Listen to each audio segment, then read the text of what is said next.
1986ರಲ್ಲಿ ವೀರಪ್ಪನ್ ಪರಾರಿಯ ಆದ ಮೇಲೆ 300 ಆನೆಗಳ ಮಾರಣ ಹೋಮ ನಡೆಯುತ್ತೆ. 120ಕ್ಕಿಂತ ಹೆಚ್ಚು ಅಧಿಕಾರಿಗಳ ಬರ್ಬರವಾದ ನರಹತ್ಯೆ ನಡೆಯುತ್ತೆ. ಪದ್ಮಭೂಷಣ ಡಾಕ್ಟರ್ ರಾಜ್ಕುಮಾರ್ ಅವರ ಅಪಹರಣ ಕೂಡ ನಡೆಯುತ್ತೆ. ಕರ್ನಾಟಕ ಮತ್ತು ತಮಿಳುನಾಡು ಸರ್ಕಾರಕ್ಕೆ ಬಹಳ ದೊಡ್ಡ ಸವಾಲಾಗಿ ವೀರಪ್ಪನ್ ಒಂದು ದೊಡ್ಡ ಸಮಸ್ಯೆಯಾಗಿ ನಿಲ್ತಾನೆ.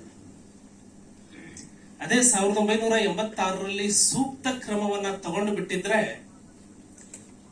ಆನೆಗಳ ಹತ್ಯೆ ಆಗ್ತಿರ್ಲಿಲ್ಲ, ಮಾನವ ಅಧಿಕಾರಿಗಳ ನರಹತ್ಯೆ ಆಗ್ತಿರ್ಲಿಲ್ಲ. 18/2/2018ಕ್ಕೆ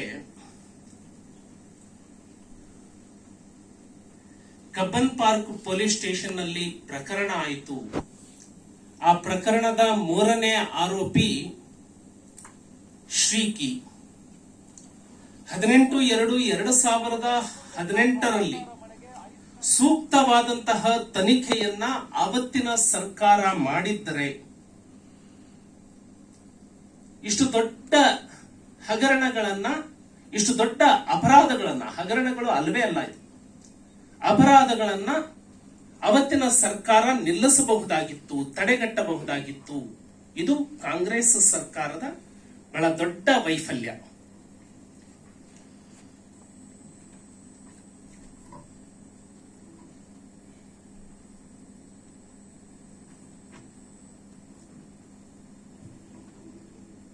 ಎಫ್ಐಆರ್ ಆಗುವಂತದ್ದು ಫೆಬ್ರವರಿ 18, 2018ಕ್ಕೆ. ಮೇ ತಿಂಗಳಲ್ಲಿ ಚಾರ್ಜ್ ಶೀಟ್ ಅನ್ನ ಕೊಡ್ತಾರೆ. ಅದರಲ್ಲಿ ಶ್ರೀಕಿಯನ್ನ ಹೊರಗಡೆ ಇಡ್ತಾರೆ, ಅಬ್ಸ್ಕಾಂಡಿಂಗ್ ಮಾಡ್ತಾರೆ. ಶ್ರೀಕಿ ಅಬ್ಸ್ಕಾಂಡಿಂಗ್ ಚಾರ್ಜ್ ಶೀಟ್ ಕೊಡುವಂತಹ ಪ್ರಭಾವಿ ವ್ಯಕ್ತಿ ಆಗಿದ್ದನ? ನನ್ನ ಮೊದಲನೇ ಪ್ರಶ್ನೆ. ಹಾಗಿದ್ರೆ ಪೊಲೀಸರ ಮುಂದೆ ಹಾಜರಾಗಲಾರದೆ ಚಾರ್ಟರ್ ಫ್ಲೈಟ್ ನಲ್ಲಿ ಇವ್ರನ್ನ ಓಡಾಡಿಸುವಂತಹ ಅಗತ್ಯ ಏನಿತ್ತು? ಅಬ್ಸ್ಕಾಂಡಿಂಗ್ ಚಾರ್ಜ್ ಶೀಟ್ ಕೊಟ್ಟ ಮೇಲೆ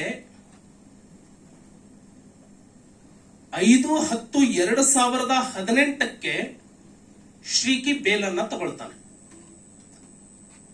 ಮಾನ್ಯ ನ್ಯಾಯಾಲಯ ಶ್ರೀಕಿಗೆ ಬೇಲ್ ಕೊಡುತ್ತೆ.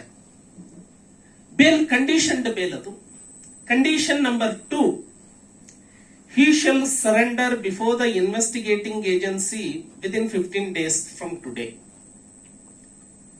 Condition number 3, he shall cooperate with the investigating agency as and when required. Bail ತಗೊಂಡು ಬಂದ ಮೇಲೂ ಕೂಡ ಪೊಲೀಸರ ಮುಂದೆ ಸರೆಂಡರ್ ಆಗಬೇಕು. ಏಜೆನ್ಸಿ ತನಿಖಾ ಸಂಸ್ಥೆ ಯಾವಾಗೆಲ್ಲ ಕರೆಯುತ್ತೆ ಆವಾಗ ತನಿಖಾ ಸಂಸ್ಥೆಗೆ ಸಹಕಾರ ನೀಡಬೇಕು ಅಂತ ಹೇಳಿ ಕಂಡೀಷನ್ ಹಾಕುತ್ತೆ. 1,000 ಸಾರಿ ಶ್ರೀಕಿಯನ್ನ ಕರೆದು ವಿಚಾರಣೆಗೆ ಒಳಪಡಿಸಬಹುದಾಗಿತ್ತು. ಆದ್ರೆ ಕಬ್ಬನ್ ಪಾರ್ಕ್ ಪೊಲೀಸ್ ಸ್ಟೇಷನ್ ಅಲ್ಲಿ ಶ್ರೀಕಿ ಇದ್ದಿದ್ದು ಎಷ್ಟು ಗೊತ್ತಾ? 20 ನಿಮಿಷ ಅಷ್ಟೇ. ಅವನ ಇಂಟರಾಗೇಷನ್ ಆಗೋದೇ ಇಲ್ಲ, ಎನ್ಕ್ವೈರಿ ಆಗೋದೇ ಇಲ್ಲ. ಅಷ್ಟು ಒತ್ತಡದಿಂದ ಪೊಲೀಸರಿಂದ ವಾಪಸ್ ತರಲಿಕ್ಕೆ ಯಾರು ಸಂಚಲನ ಮಾಡಿದ್ರು? ಅವರಿಗಿದ್ದ ಆತಂಕ ಇಷ್ಟೇ, ಶ್ರೀಕಿ ಬಾಯ್ಬಿಟ್ಟು ಬಿಡಬಾರದು. ಸ್ವಇಚ್ಛಾ ಹೇಳಿಕೆ ಬಗ್ಗೆ ಇವತ್ತು ಚರ್ಚೆಗಳು ಆಗ್ತಾ ಇದ್ದಾವೆ. ಅವತ್ತು ಆತನ ಸ್ವಇಚ್ಛಾ ಹೇಳಿಕೆಯನ್ನ ಪಡೆದಿದ್ದರೆ,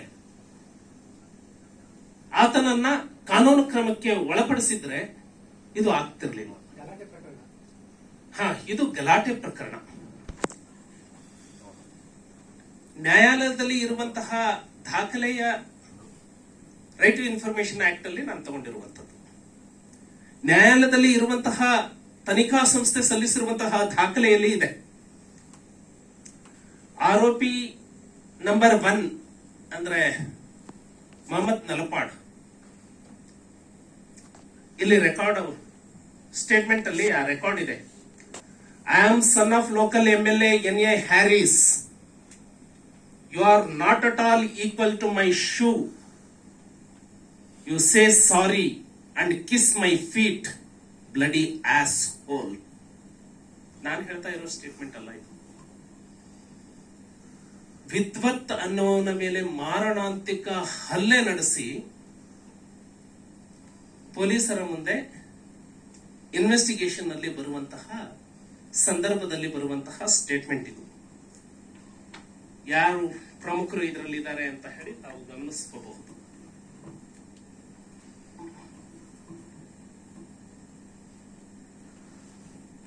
ಶ್ರೀಕಿಯನ್ನ ಆ ಸಂದರ್ಭದಲ್ಲಿ ಪುಕ್ಕಟೆಯಾಗಿ ಬಿಟ್ಟಿದ್ದಕ್ಕಾಗಿ ಏನೆಲ್ಲ ಹಗರಣಗಳು ಪ್ರಕರಣಗಳು ಬೆಳಕಿಗೆ ಬರಲಿಕ್ಕೆ ಸಾಧ್ಯ ಆಗುತ್ತೆ. ಈ ಎಲ್ಲ ಅಪರಾಧಗಳನ್ನ ಅವತ್ತು ತಡೆಗಟ್ಟಬಹುದಾಗಿತ್ತು. ನಮ್ಮ ಸರ್ಕಾರ ಅಧಿಕಾರಕ್ಕೆ ಬರುತ್ತೆ. ಬಸವರಾಜ ಬೊಮ್ಮಾಯಿ ಅವರು ಗೃಹ ಸಚಿವರಾಗ್ತಾರೆ. 4/11/2020 ವಿದೇಶದಿಂದ ಅಕ್ರಮವಾಗಿ ಹೈಡ್ರೋ ಗಾಂಜಾ ಬಂದಿದೆ ಅನ್ನುವಂತಹ ಮಾಹಿತಿ ಬರುತ್ತೆ. ಇದರ ಆರೋಪಿಗಳು ಯಾರು? 3 ಜನ, ಸುಜಯ್, ಹೇಮಂತ್ ಮತ್ತು ಆರ್ನವ್ ಗೌಡ ಅಂತ. ಇದರಲ್ಲೆಲ್ಲೂ ಕೂಡ ಶ್ರೀಕಿಯ ಹೆಸರಿಲ್ಲ.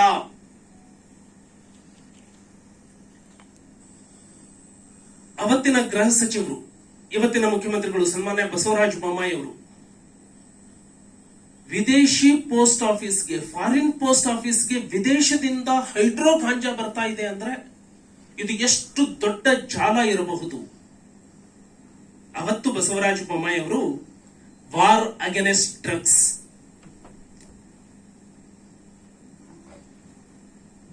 ಝೀರೋ ಟಾಲರೆನ್ಸ್ ಈ ಘೋಷಣೆಯನ್ನ ಕೂಗ್ತಾರೆ. ಸಮರವನ್ನ ಸಾರ್ತಾರೆ. ಡ್ರಗ್ಸ್ ವಿರುದ್ಧ ಸಮರವನ್ನ ಸಾರಿದ ಮೊದಲ ರಾಜ್ಯ ಅದು ಕರ್ನಾಟಕ ರಾಜ್ಯ. ಇದರಲ್ಲಿ ಯಾರೆಲ್ಲ ಅರೆಸ್ಟ್ ಆಗ್ತಾರೆ? ಹೆಸರಿದ್ದಿತ್ತು ಬರೇ 3 ಜನರದ್ದು.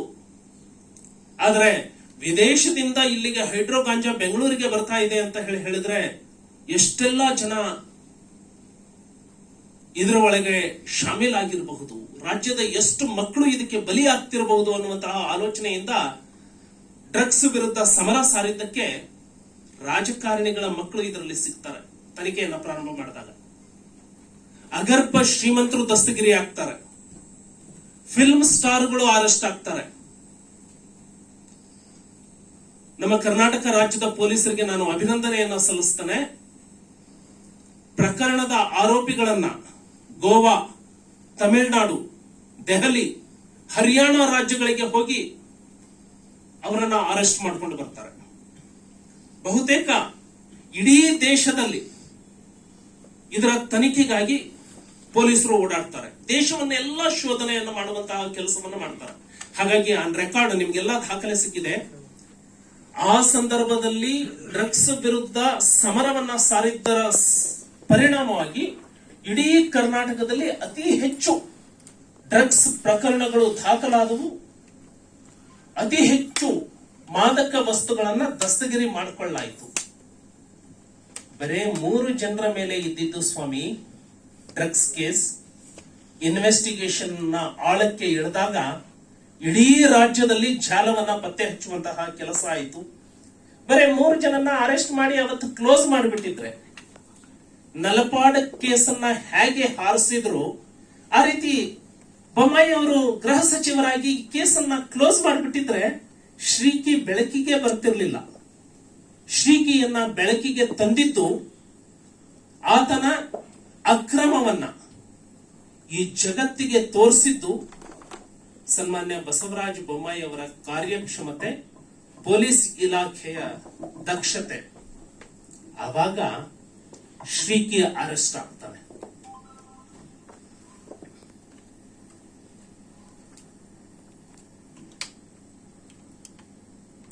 ಮೊದಲು ಡ್ರಗ್ಸ್ ಪ್ರಕರಣ ಆಯಿತು. ಆ ನಂತರದಲ್ಲಿ ಗೊತ್ತಾಗತ್ತೆ ಶ್ರೀಕಿಯನ್ನ ಡ್ರಗ್ಸ್ ಪ್ರಕರಣದಲ್ಲಿ ತಂದು ಎನ್ಕ್ವೈರಿ ಮಾಡಿದಾಗ ಗೊತ್ತಾಗತ್ತೆ ಈತ ವೆಬ್ಸೈಟ್ ಗಳನ್ನ ಹ್ಯಾಕ್ ಮಾಡ್ತಾ ಇದ್ದಾನೆ, ಈತ ಆನ್ಲೈನ್ ಗೇಮ್ ಗಳನ್ನ ಹ್ಯಾಕ್ ಮಾಡ್ತಾ ಇದ್ದಾನೆ, ಕ್ರಿಪ್ಟೋ ಕರೆನ್ಸಿಗಳನ್ನ ಹ್ಯಾಕ್ ಮಾಡ್ತಾ ಇದ್ದಾನೆ, ಈ ಪ್ರೊಕ್ಯೂರ್ಮೆಂಟಿನ ಹಣವನ್ನು ಕೂಡ ಈತ ಲಪಟಾಯಿಸ್ತಾ ಇದ್ದಾನೆ ಅನ್ನುವಂತಹ ಮಾಹಿತಿ ಗೊತ್ತಾಗುತ್ತೆ. ನಿನ್ನೆ ಪಾಪ ರಾಮಲಿಂಗಾರೆಡ್ಡಿ ಅವರು ಪತ್ರಿಕಾಗೋಷ್ಠಿಯನ್ನ ಮಾಡಿದ್ರು. ಅವರ ಪತ್ರಿಕಾಗೋಷ್ಠಿ ಪ್ರತಿಕ್ರಿಯೆ ನೋಡ್ತಾ ಇದ್ರೆ ಇಷ್ಟ ಇಲ್ಲದೆ ಇದ್ರು ತಂದು ಕೂರಿಸಿದಂಗೆ ಇತ್ತು ಪಾಪ ಅವರು ಮಾತನಾಡ್ತಾ ಇರುವುದು. ಅದರಲ್ಲಿ ಹೇಳಿದ್ರು, ಶ್ರೀಕಿಯನ್ನ ನಾವು ಹೇಗೆ ಅರೆಸ್ಟ್ ಮಾಡಬೇಕಿತ್ತು, ಅವನ ಮೇಲೆ ಯಾವ ಕೇಸು ಆಗೇ ಇರಲಿಲ್ಲ ಅಂತ. ಬಸವರಾಜ ಬೊಮ್ಮಾಯಿ ಅವರು ಗೃಹ ಸಚಿವರಿದ್ದಾಗ ಯಾವ ಕೇಸು ಶ್ರೀಕಿ ಮೇಲೆ ಆಗಿರ್ಲಿಲ್ಲ. ಆಗಿದ್ದು ಕೂಡ ಡ್ರಗ್ಸ್ ಕೇಸ್. ತನಿಖೆ ಮಾಡಿದಾಗ ಗೊತ್ತಾಗಿದ್ದು ಈತ ಇಂಟರ್ನ್ಯಾಷನಲ್ ಹ್ಯಾಕರ್ ಅಂತ. ಕಾಟನ್ ಪೇಟೆ ಪೊಲೀಸ್ ಸ್ಟೇಷನ್ ಅಲ್ಲಿ ಕ್ರೈಮ್ ನಂಬರ್ 153/2020 ಒಂದು ಪೊಲೀಸ್ ಸ್ಟೇಷನ್ ಅಲ್ಲಿ ಸುಮೋಟೋ ಕಂಪ್ಲೇಂಟ್ ರಿಜಿಸ್ಟರ್ ಆಗುತ್ತೆ. ಇದನ್ನ ಗಮನಿಸಬೇಕು. ಯಾರೂ ಬಂದು ಕಂಪ್ಲೇಂಟ್ ಕೊಡೋದಿಲ್ಲ. ಅವನ ವಿಚಾರಣೆಯ ವೇಳೆ ಪೊಲೀಸರಿಗೆ ಗೊತ್ತಾದ ತಕ್ಷಣ ಸ್ವತಃ ಪೊಲೀಸ್ ಅಧಿಕಾರಿ ಸುಮೋಟೋ ಆಗಿ ಕಂಪ್ಲೇಂಟ್ ಅನ್ನ ರಿಜಿಸ್ಟರ್ ಮಾಡ್ತಾರೆ. ಇವತ್ತೆಲ್ಲ ಇಷ್ಟೆಲ್ಲ ಮಾತಾಡ್ತಾ ಇದ್ದಾರೆ ಅಂದ್ರೆ ನಲಪಾಡ್ನ ಕೇಸ್ನಲ್ಲೇ ಏನು ಹೊರಗೆ ತರಬಹುದಾಗಿತ್ತೋ, ಇಷ್ಟೆಲ್ಲ ಅಪರಾಧವನ್ನ ನಿಲ್ಲಿಸಬಹುದಾಗಿತ್ತೋ, ಅದು ಇಷ್ಟು ದೂರಕ್ಕೆ ಹೋದ ಮೇಲೆ ಬಸವರಾಜ ಬೊಮ್ಮಾಯಿ ಅವರ ಕಾಲದಲ್ಲಿ ಇದು ಬೆಳಕಿಗೆ ಬರುತ್ತೆ. ಪೊಲೀಸ್ ಅಧಿಕಾರಿಗಳು ಕಂಪ್ಲೇಂಟ್ ಕೊಡ್ತಾರೆ. ಅದಾದ ನಂತರ ಪೊಲೀಸರಿಂದ ಜನರಿಗೆ ಮಾಹಿತಿ ಹೋದ ಮೇಲೆ ಒಬ್ಬ ಪ್ರೈವೇಟ್ ಪರ್ಸನ್ ಕೂಡ ಬಂದು ಕಂಪ್ಲೇಂಟ್ ಅನ್ನ ಕೊಡ್ತಾನೆ. ಸೈಬರ್ ಕ್ರೈಮ್ ಪೊಲೀಸ್ ಸ್ಟೇಷನ್ ಅಲ್ಲಿ ಕ್ರೈಮ್ ನಂಬರ್ 45/2020 ಕೇಸ್ ರಿಜಿಸ್ಟರ್ ಆಗುತ್ತೆ. ಅಂದ್ರೆ ಜನತೆಗೆ ಇದರ ಬಗ್ಗೆ ಮಾಹಿತಿಯನ್ನ ಕೊಟ್ಟಿದ್ದು ಬೇರೆ ಯಾರು ಅಲ್ಲ, ಪೊಲೀಸ್ ಇಲಾಖೆ, ಗೃಹ ಇಲಾಖೆ.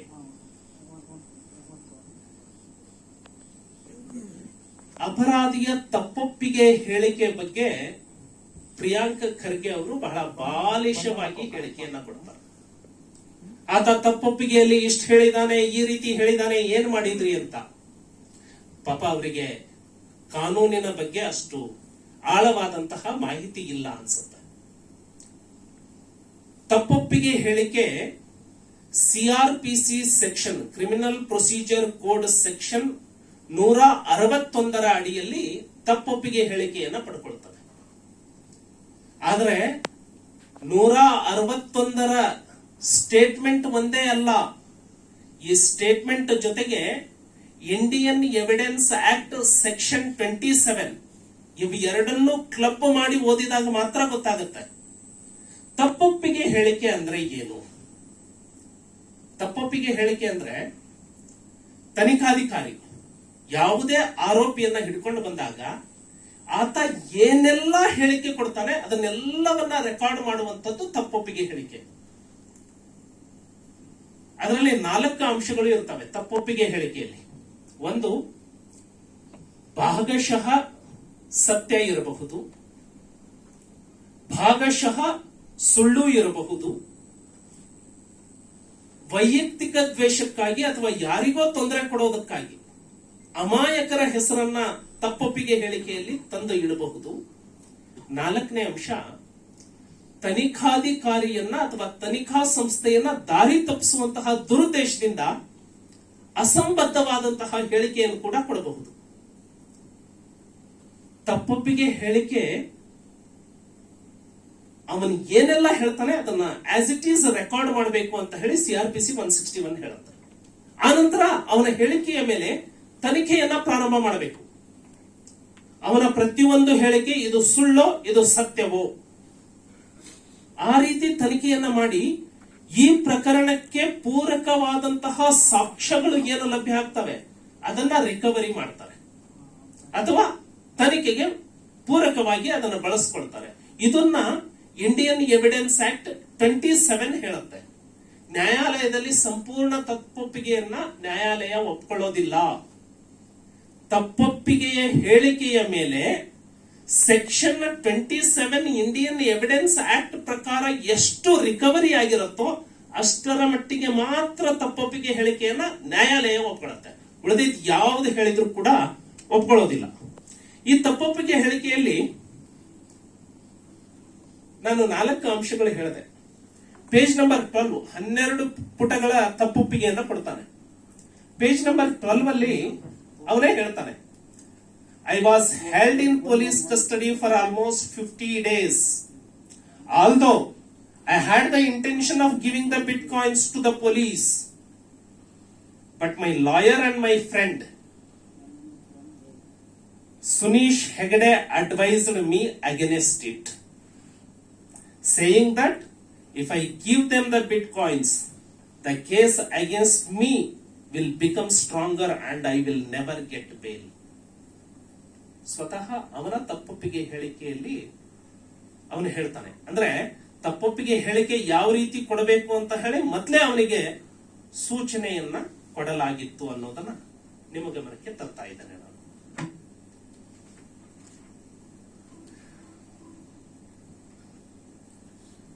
ಪ್ರಿಯಾಂಕ್ ಖರ್ಗೆ ಅವರು ಒಟ್ಟಾರೆ ಬಿಟ್ಕಾಯಿನ್ ಪ್ರಕರಣದಲ್ಲಿ ದೊಡ್ಡ ಹಾಸ್ಯ ನಟ ಆಗಿದ್ದಾರೆ. ರಾಜ್ಯದ ನಗೆ ಪಾಟಲಿಗೆ ಗುರಿಯಾದವರು ಪ್ರಿಯಾಂಕ್ ಖರ್ಗೆ. ಇವತ್ತು ಕೂಡ ಪತ್ರಿಕೆಯಲ್ಲಿ ಬಂದಿದೆ, ಒಂದು 5 ಪ್ರಶ್ನೆಗಳನ್ನ ಕೇಳಿದರೆ ಅತ್ಯಂತ ಬಾಲಿಶವಾದಂತಹ ಪ್ರಶ್ನೆಗಳು. ಕಾನೂನಿನ ಕನಿಷ್ಠ ಜ್ಞಾನ ಇರುವಂತಹ ಯಾವುದೇ ವ್ಯಕ್ತಿ ಆ ಪ್ರಶ್ನೆಗಳನ್ನ ಕೇಳೋದಿಲ್ಲ. ಮೊದಲನೇ ಪ್ರಶ್ನೆ ಕೇಳ್ತಾರೆ, ರಾಬಿನ್ ಖಂಡೇಲ್ವಾಲಾ ವ್ಯಾಲೆಟ್ ನಿಂದ ಪೊಲೀಸರ ವ್ಯಾಲೆಟ್ಗೆ 0.8 ಬಿಟ್ಕಾಯಿನ್ ವರ್ಗಾವಣೆ ಆಗಿದೆ ಎಂಬುದು ಪಂಚನಾಮೆಯಲ್ಲಿ ಸಾಬೀತಾಗಿದೆ. ಮರುದಿನವೇ ಪೊಲೀಸ್ ವ್ಯಾಲೆಟ್ ನಲ್ಲಿ ಬಿಟ್ಕಾಯಿನ್ ಇರುವುದಿಲ್ಲ. 2 ಟ್ರಾನ್ಸಾಕ್ಷನ್ ನಲ್ಲಿ ವರ್ಗಾವಣೆ ಆದ ಬಿಟ್ಕಾಯಿನ್ ಎಲ್ಲಿ ಹೋಯಿತು? ಅಂದ್ರೆ ಈ ಚಾರ್ಜ್ ಶೀಟ್ ನ ಪೇಜ್ ನಂಬರ್ 93 ಅವರು ಉಲ್ಲೇಖ ಮಾಡಿದ್ದಾರೆ. ಆ 93 ಅರ್ಥ ಮಾಡ್ಕೊಳ್ಳಿಕ್ಕೆ ಆಗಿಲ್ಲ ಅವರಿಗೆ. In the presence of panchas the following cryptocurrencies were transfer to police wallet. ಯಾವುದು? 0.08 BTC ಅಂದ್ರೆ ಬಿಟ್ಕಾಯಿನ್, 35 XRP, 26 USDT, 14 DAI. ಇವೆಲ್ಲ ಕ್ರಿಪ್ಟೋ ಕರೆನ್ಸೀಸ್. ಇಷ್ಟು ಪೊಲೀಸ್ ವ್ಯಾಲೆಟ್ಗೆ ಟ್ರಾನ್ಸ್ಫರ್ ಆಗುತ್ತೆ. ಮೇಲ್ಗಡೆ INR ಬ್ಯಾಲೆನ್ಸ್ 0 ತೋರಿಸುತ್ತೆ. ಇಲ್ಲಿ 0 ಇದೆ, ಹೇಗೆ ಟ್ರಾನ್ಸ್ಫರ್ ಮಾಡ್ಕೊಂಡ್ರು ಅನ್ನೋದು ಪ್ರಿಯಾಂಕ್ ಖರ್ಗೆಯ ಬಾಲಿಶ ಪ್ರಶ್ನೆ. ಸ್ವಾಮಿ ಪ್ರಿಯಾಂಕ್ ಖರ್ಗೆ, ನೀವು ಯಾವ್ದಾದ್ರೂ ಪಾಪುಗೆ ಇಲ್ಲ ಪಪ್ಪುಗೆ ಒಂದ್ 100 ರೂಪಾಯಿ ಕೊಡ್ತೀರಾ, ಚಾಕ್ಲೇಟ್ ತಗೋ ಅಂತ. 100 ರೂಪಾಯಿ ಅವನ ಜೇಬಲ್ಲಿ ಇಡ್ತೀರಾ. ಯಾರ ಜೇಬಲ್ಲಿ? ಪಪ್ಪುನ ಜೇಬಲ್ಲಿ. ಪಪ್ಪು ಹೋಗಿ 100 ರೂಪಾಯಿ ಚಾಕ್ಲೇಟ್ ತಗೊಳ್ತಾನೆ. ಅವನ ಕೈಯಲ್ಲಿ ಚಾಕ್ಲೇಟ್ ಇರುತ್ತೆ. ನೀವು ಬಂದು ಪಪ್ಪುನ ಜೇಬಲ್ಲಿ ಕೈ ಹಾಕಿ 100 ರೂಪಾಯಿ ಇಲ್ಲ ಅಂದ್ರೆ 100 ರೂಪಾಯಿ ಇರಲ್ಲ ಸ್ವಾಮಿ, ಅದು ಚಾಕ್ಲೇಟ್ ಆಗಿ ಕನ್ವರ್ಟ್ ಆಗಿರುತ್ತೆ. ಹಂಗೆ ಅವನ ಹತ್ರ ಇದ್ದ ಎಲ್ಲಾ ಕರೆನ್ಸಿಗಳು ಪೊಲೀಸ್ ವ್ಯಾಲೆಟ್ಗೆ ಟ್ರಾನ್ಸ್ಫರ್ ಆದ್ಮೇಲೆ ಅವನ ವ್ಯಾಲೆಟ್ ಅಲ್ಲಿ 0ನೇ ಉಳಿಯೋದು.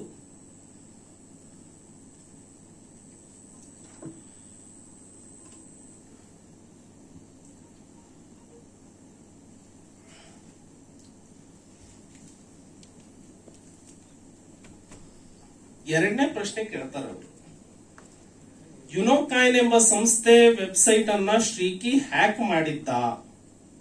ಅದೇ ಕಂಪನಿಯಿಂದ ಪೊಲೀಸರಿಗೆ ದೂರು ಬರುತ್ತೆ.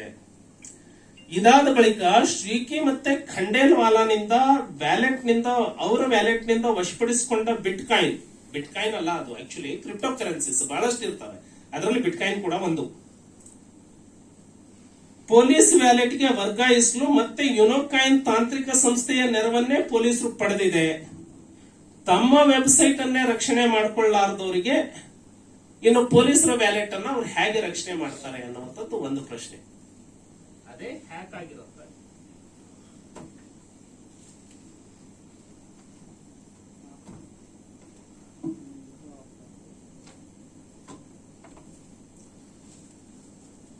ಕ್ರಿಪ್ಟೋ ಕರೆನ್ಸಿ ಅಂದ್ರೆ ಅದನ್ನ ತಗೊಂಡೋಗಿ ಯಾವ್ದಾದ್ರೂ ಜೇಬಲ್ಲಿ ಇಟ್ಕೊಳಕ್ ಆಗಲ್ಲ. ಅದು ಡಿಜಿಟಲ್ ಕರೆನ್ಸಿ. ಅದನ್ನ ಇಡ್ಲಿಕ್ಕೆ ವ್ಯಾಲೆಟ್ ಇರಬೇಕು. ವ್ಯಾಲೆಟ್ ಅಕೌಂಟ್ ಅನ್ನ ಓಪನ್ ಮಾಡಬೇಕು ಅಂದ್ರೆ ಯಾವ್ದಾದ್ರೂ ಒಂದು ಏಜೆನ್ಸಿನೇ ಬೇಕು. 2013ರಲ್ಲಿ ಯುನೋಕಾಯಿನ್ ಅನ್ನುವಂತಹ ಏಜೆನ್ಸಿ ಬೆಂಗಳೂರಲ್ಲಿ ಇರುತ್ತೆ. ಪಾರ್ಲಿಮೆಂಟ್ ಅಲ್ಲಿ ಈ ಕ್ರಿಪ್ಟೋ ಏಜೆನ್ಸೀಸ್ ಗಳ ಬಗ್ಗೆ ಒಂದು ಪ್ರಶ್ನೆಯನ್ನ ಹಾಕ್ತಾರೆ. ಆ ಪ್ರಶ್ನೆಗೆ ಉತ್ತರವನ್ನ ಕೊಡ್ತಾರೆ. ಪ್ರಶ್ನೆ ಸಂಖ್ಯೆ ಅನ್ಸ್ಟಾಲ್ಡ್ ಕ್ವಶನ್ ನಂಬರ್ 3581 ಲೋಕಸಭಾ. ಅದರಲ್ಲಿ there is one more company registered with ROC Karnataka called Unicoin Technologies Private Limited, which is in the business of developing an online market platform to facilitate the conduct, buy, sell, store and accept bitcoins, and this company is up to date in filing statutory returns and no complaints has been received. ಈ ಕಂಪನಿಯ ಬಗ್ಗೆ ಯಾವುದೇ ಕಂಪ್ಲೇಂಟ್ಗಳು ಬಂದಿಲ್ಲ, ಸರಿಯಾಗಿ ಕೆಲಸ ಮಾಡ್ತಾ ಇದೆ ಅಂತ ಹೇಳಿ ಲೋಕಸಭೆಯಲ್ಲಿ ಉತ್ತರ ಕೊಟ್ಟಿದ್ದಾರೆ. ಸೀನಿಯರ್ ಅವತ್ತಿನ ದಿನ ಇದ್ದಂತಹ ಏಜೆನ್ಸಿ, ಕ್ರಿಪ್ಟೋ ಏಜೆನ್ಸಿ ಯುನಿಕಾಯಿನ್, ಇದು 2013ರಲ್ಲಿ ಇರುತ್ತೆ. 2020ರಲ್ಲಿ ಇನ್ನೆರಡು ಏಜೆನ್ಸೀಸ್ಗಳು ಬರ್ತವೆ. ಹಾಗಾಗಿ ಕ್ರಿಪ್ಟೋ ಕಾಯಿನ್ ಇದನ್ನ ವ್ಯಾಲೆಟ್ ಓಪನ್ ಮಾಡಲಿಕ್ಕೆ ಯುನಿಕಾಯಿನ್ ಅನ್ನುವಂತಹ ಸೀನಿಯರ್ ಏಜೆನ್ಸಿಯನ್ನ ಪೊಲೀಸ್ ಡಿಪಾರ್ಟ್ಮೆಂಟ್ ನವರು ಪಡ್ಕೊಂಡ್ರು ಅನ್ನುವಂಥದ್ದು ನಿಮ್ಮ ಪ್ರಶ್ನೆಗೆ ಉತ್ತರ. ಇಂಟರ್ಪೋಲ್ಗೆ 3ನೇ ಪ್ರಶ್ನೆಯಲ್ಲಿ ಹೇಳ್ತಾರೆ, ತಪ್ಪು ಮಾಹಿತಿಯನ್ನ ನೀಡಿದ್ದೀರಿ. ಅದೇ ರೀತಿ 31 ಬಿಟ್ ಕಾಯಿನ್ ವಶಪಡಿಸಿಕೊಂಡು ಅಂತ ಹೇಳಿದ್ರಿ. ನೀವು ವಶಪಡಿಸಿಕೊಂಡಂತಹ ಬಿಟ್ ಕಾಯಿನ್ ಎಲ್ಲಿ ಹೋದ್ವು ಅಂತ 161 ಸ್ಟೇಟ್ಮೆಂಟ್ ಪ್ರಕಾರ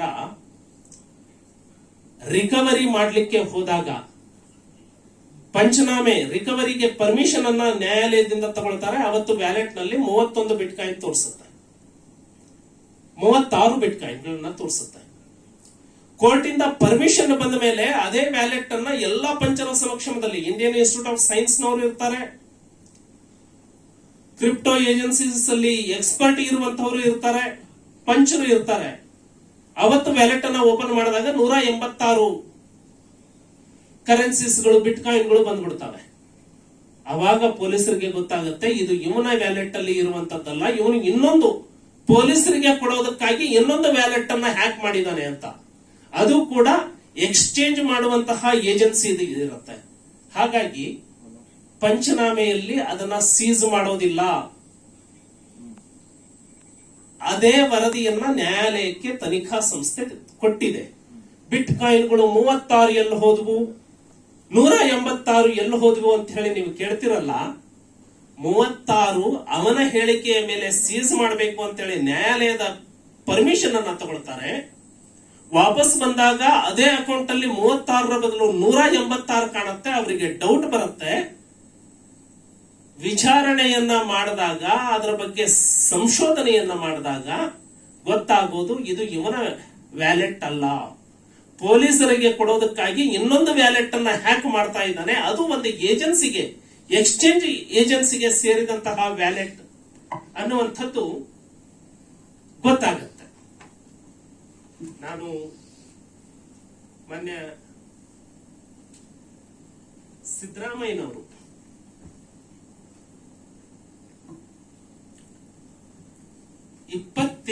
ಅಕ್ಟೋಬರ್ನಲ್ಲಿ ಟ್ವೀಟ್ ಮಾಡ್ತೀರಿ, ಅದು ಇಷ್ಟೆಲ್ಲ ರಾತಾಂತಕ್ಕೆ ಕಾರಣ ಆಗುತ್ತೆ. ಮಾನ್ಯ ಸಿದ್ದರಾಮಯ್ಯನವರು ಟ್ವೀಟ್ ನಲ್ಲಿ ಹೇಳ್ತಾರೆ, ಡ್ರಗ್ಸ್ ಹಾಗೂ ಬಿಟ್ಕಾಯಿನ್ ಹಗರಣದಲ್ಲಿ ರಾಜ್ಯದ ಪ್ರಭಾವಿ ರಾಜಕಾರಣಿಗಳಿದ್ದಾರೆ ಎಂಬ ಮಾಹಿತಿ ಇದೆ.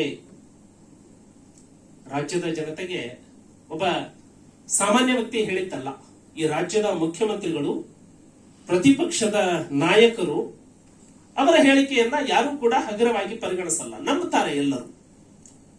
ರಾಜ್ಯದ ಪ್ರಭಾವಿ ರಾಜಕಾರಣಿಗಳು ಇದ್ದಾರೆ. ಪ್ರಭಾವಿ ರಾಜಕಾರಣಿಗಳು ಎಲ್ಲಾ ಪಕ್ಷದಲ್ಲೂ ಇದ್ದಾರೆ. ಈ ಎಲ್ಲಾ ಪ್ರಭಾವಿ ರಾಜಕಾರಣಿಗಳ ಮೇಲೆ ಈ ಆರೋಪವನ್ನ ನೀವು ಹೊರಿಸಿದ್ದೀರಿ. ರಾಜ್ಯದ ಜನರ ಮುಂದೆ ಎಲ್ಲಾ ಪಕ್ಷದ ಪ್ರಭಾವಿ ರಾಜಕಾರಣಿಗಳ ಬಗ್ಗೆ ಸಂಶಯದ ದೃಷ್ಟಿಯನ್ನ ನೀವು ನೆಟ್ಟಿಸಿದ್ದೀರಿ. Burden of proof lies on you.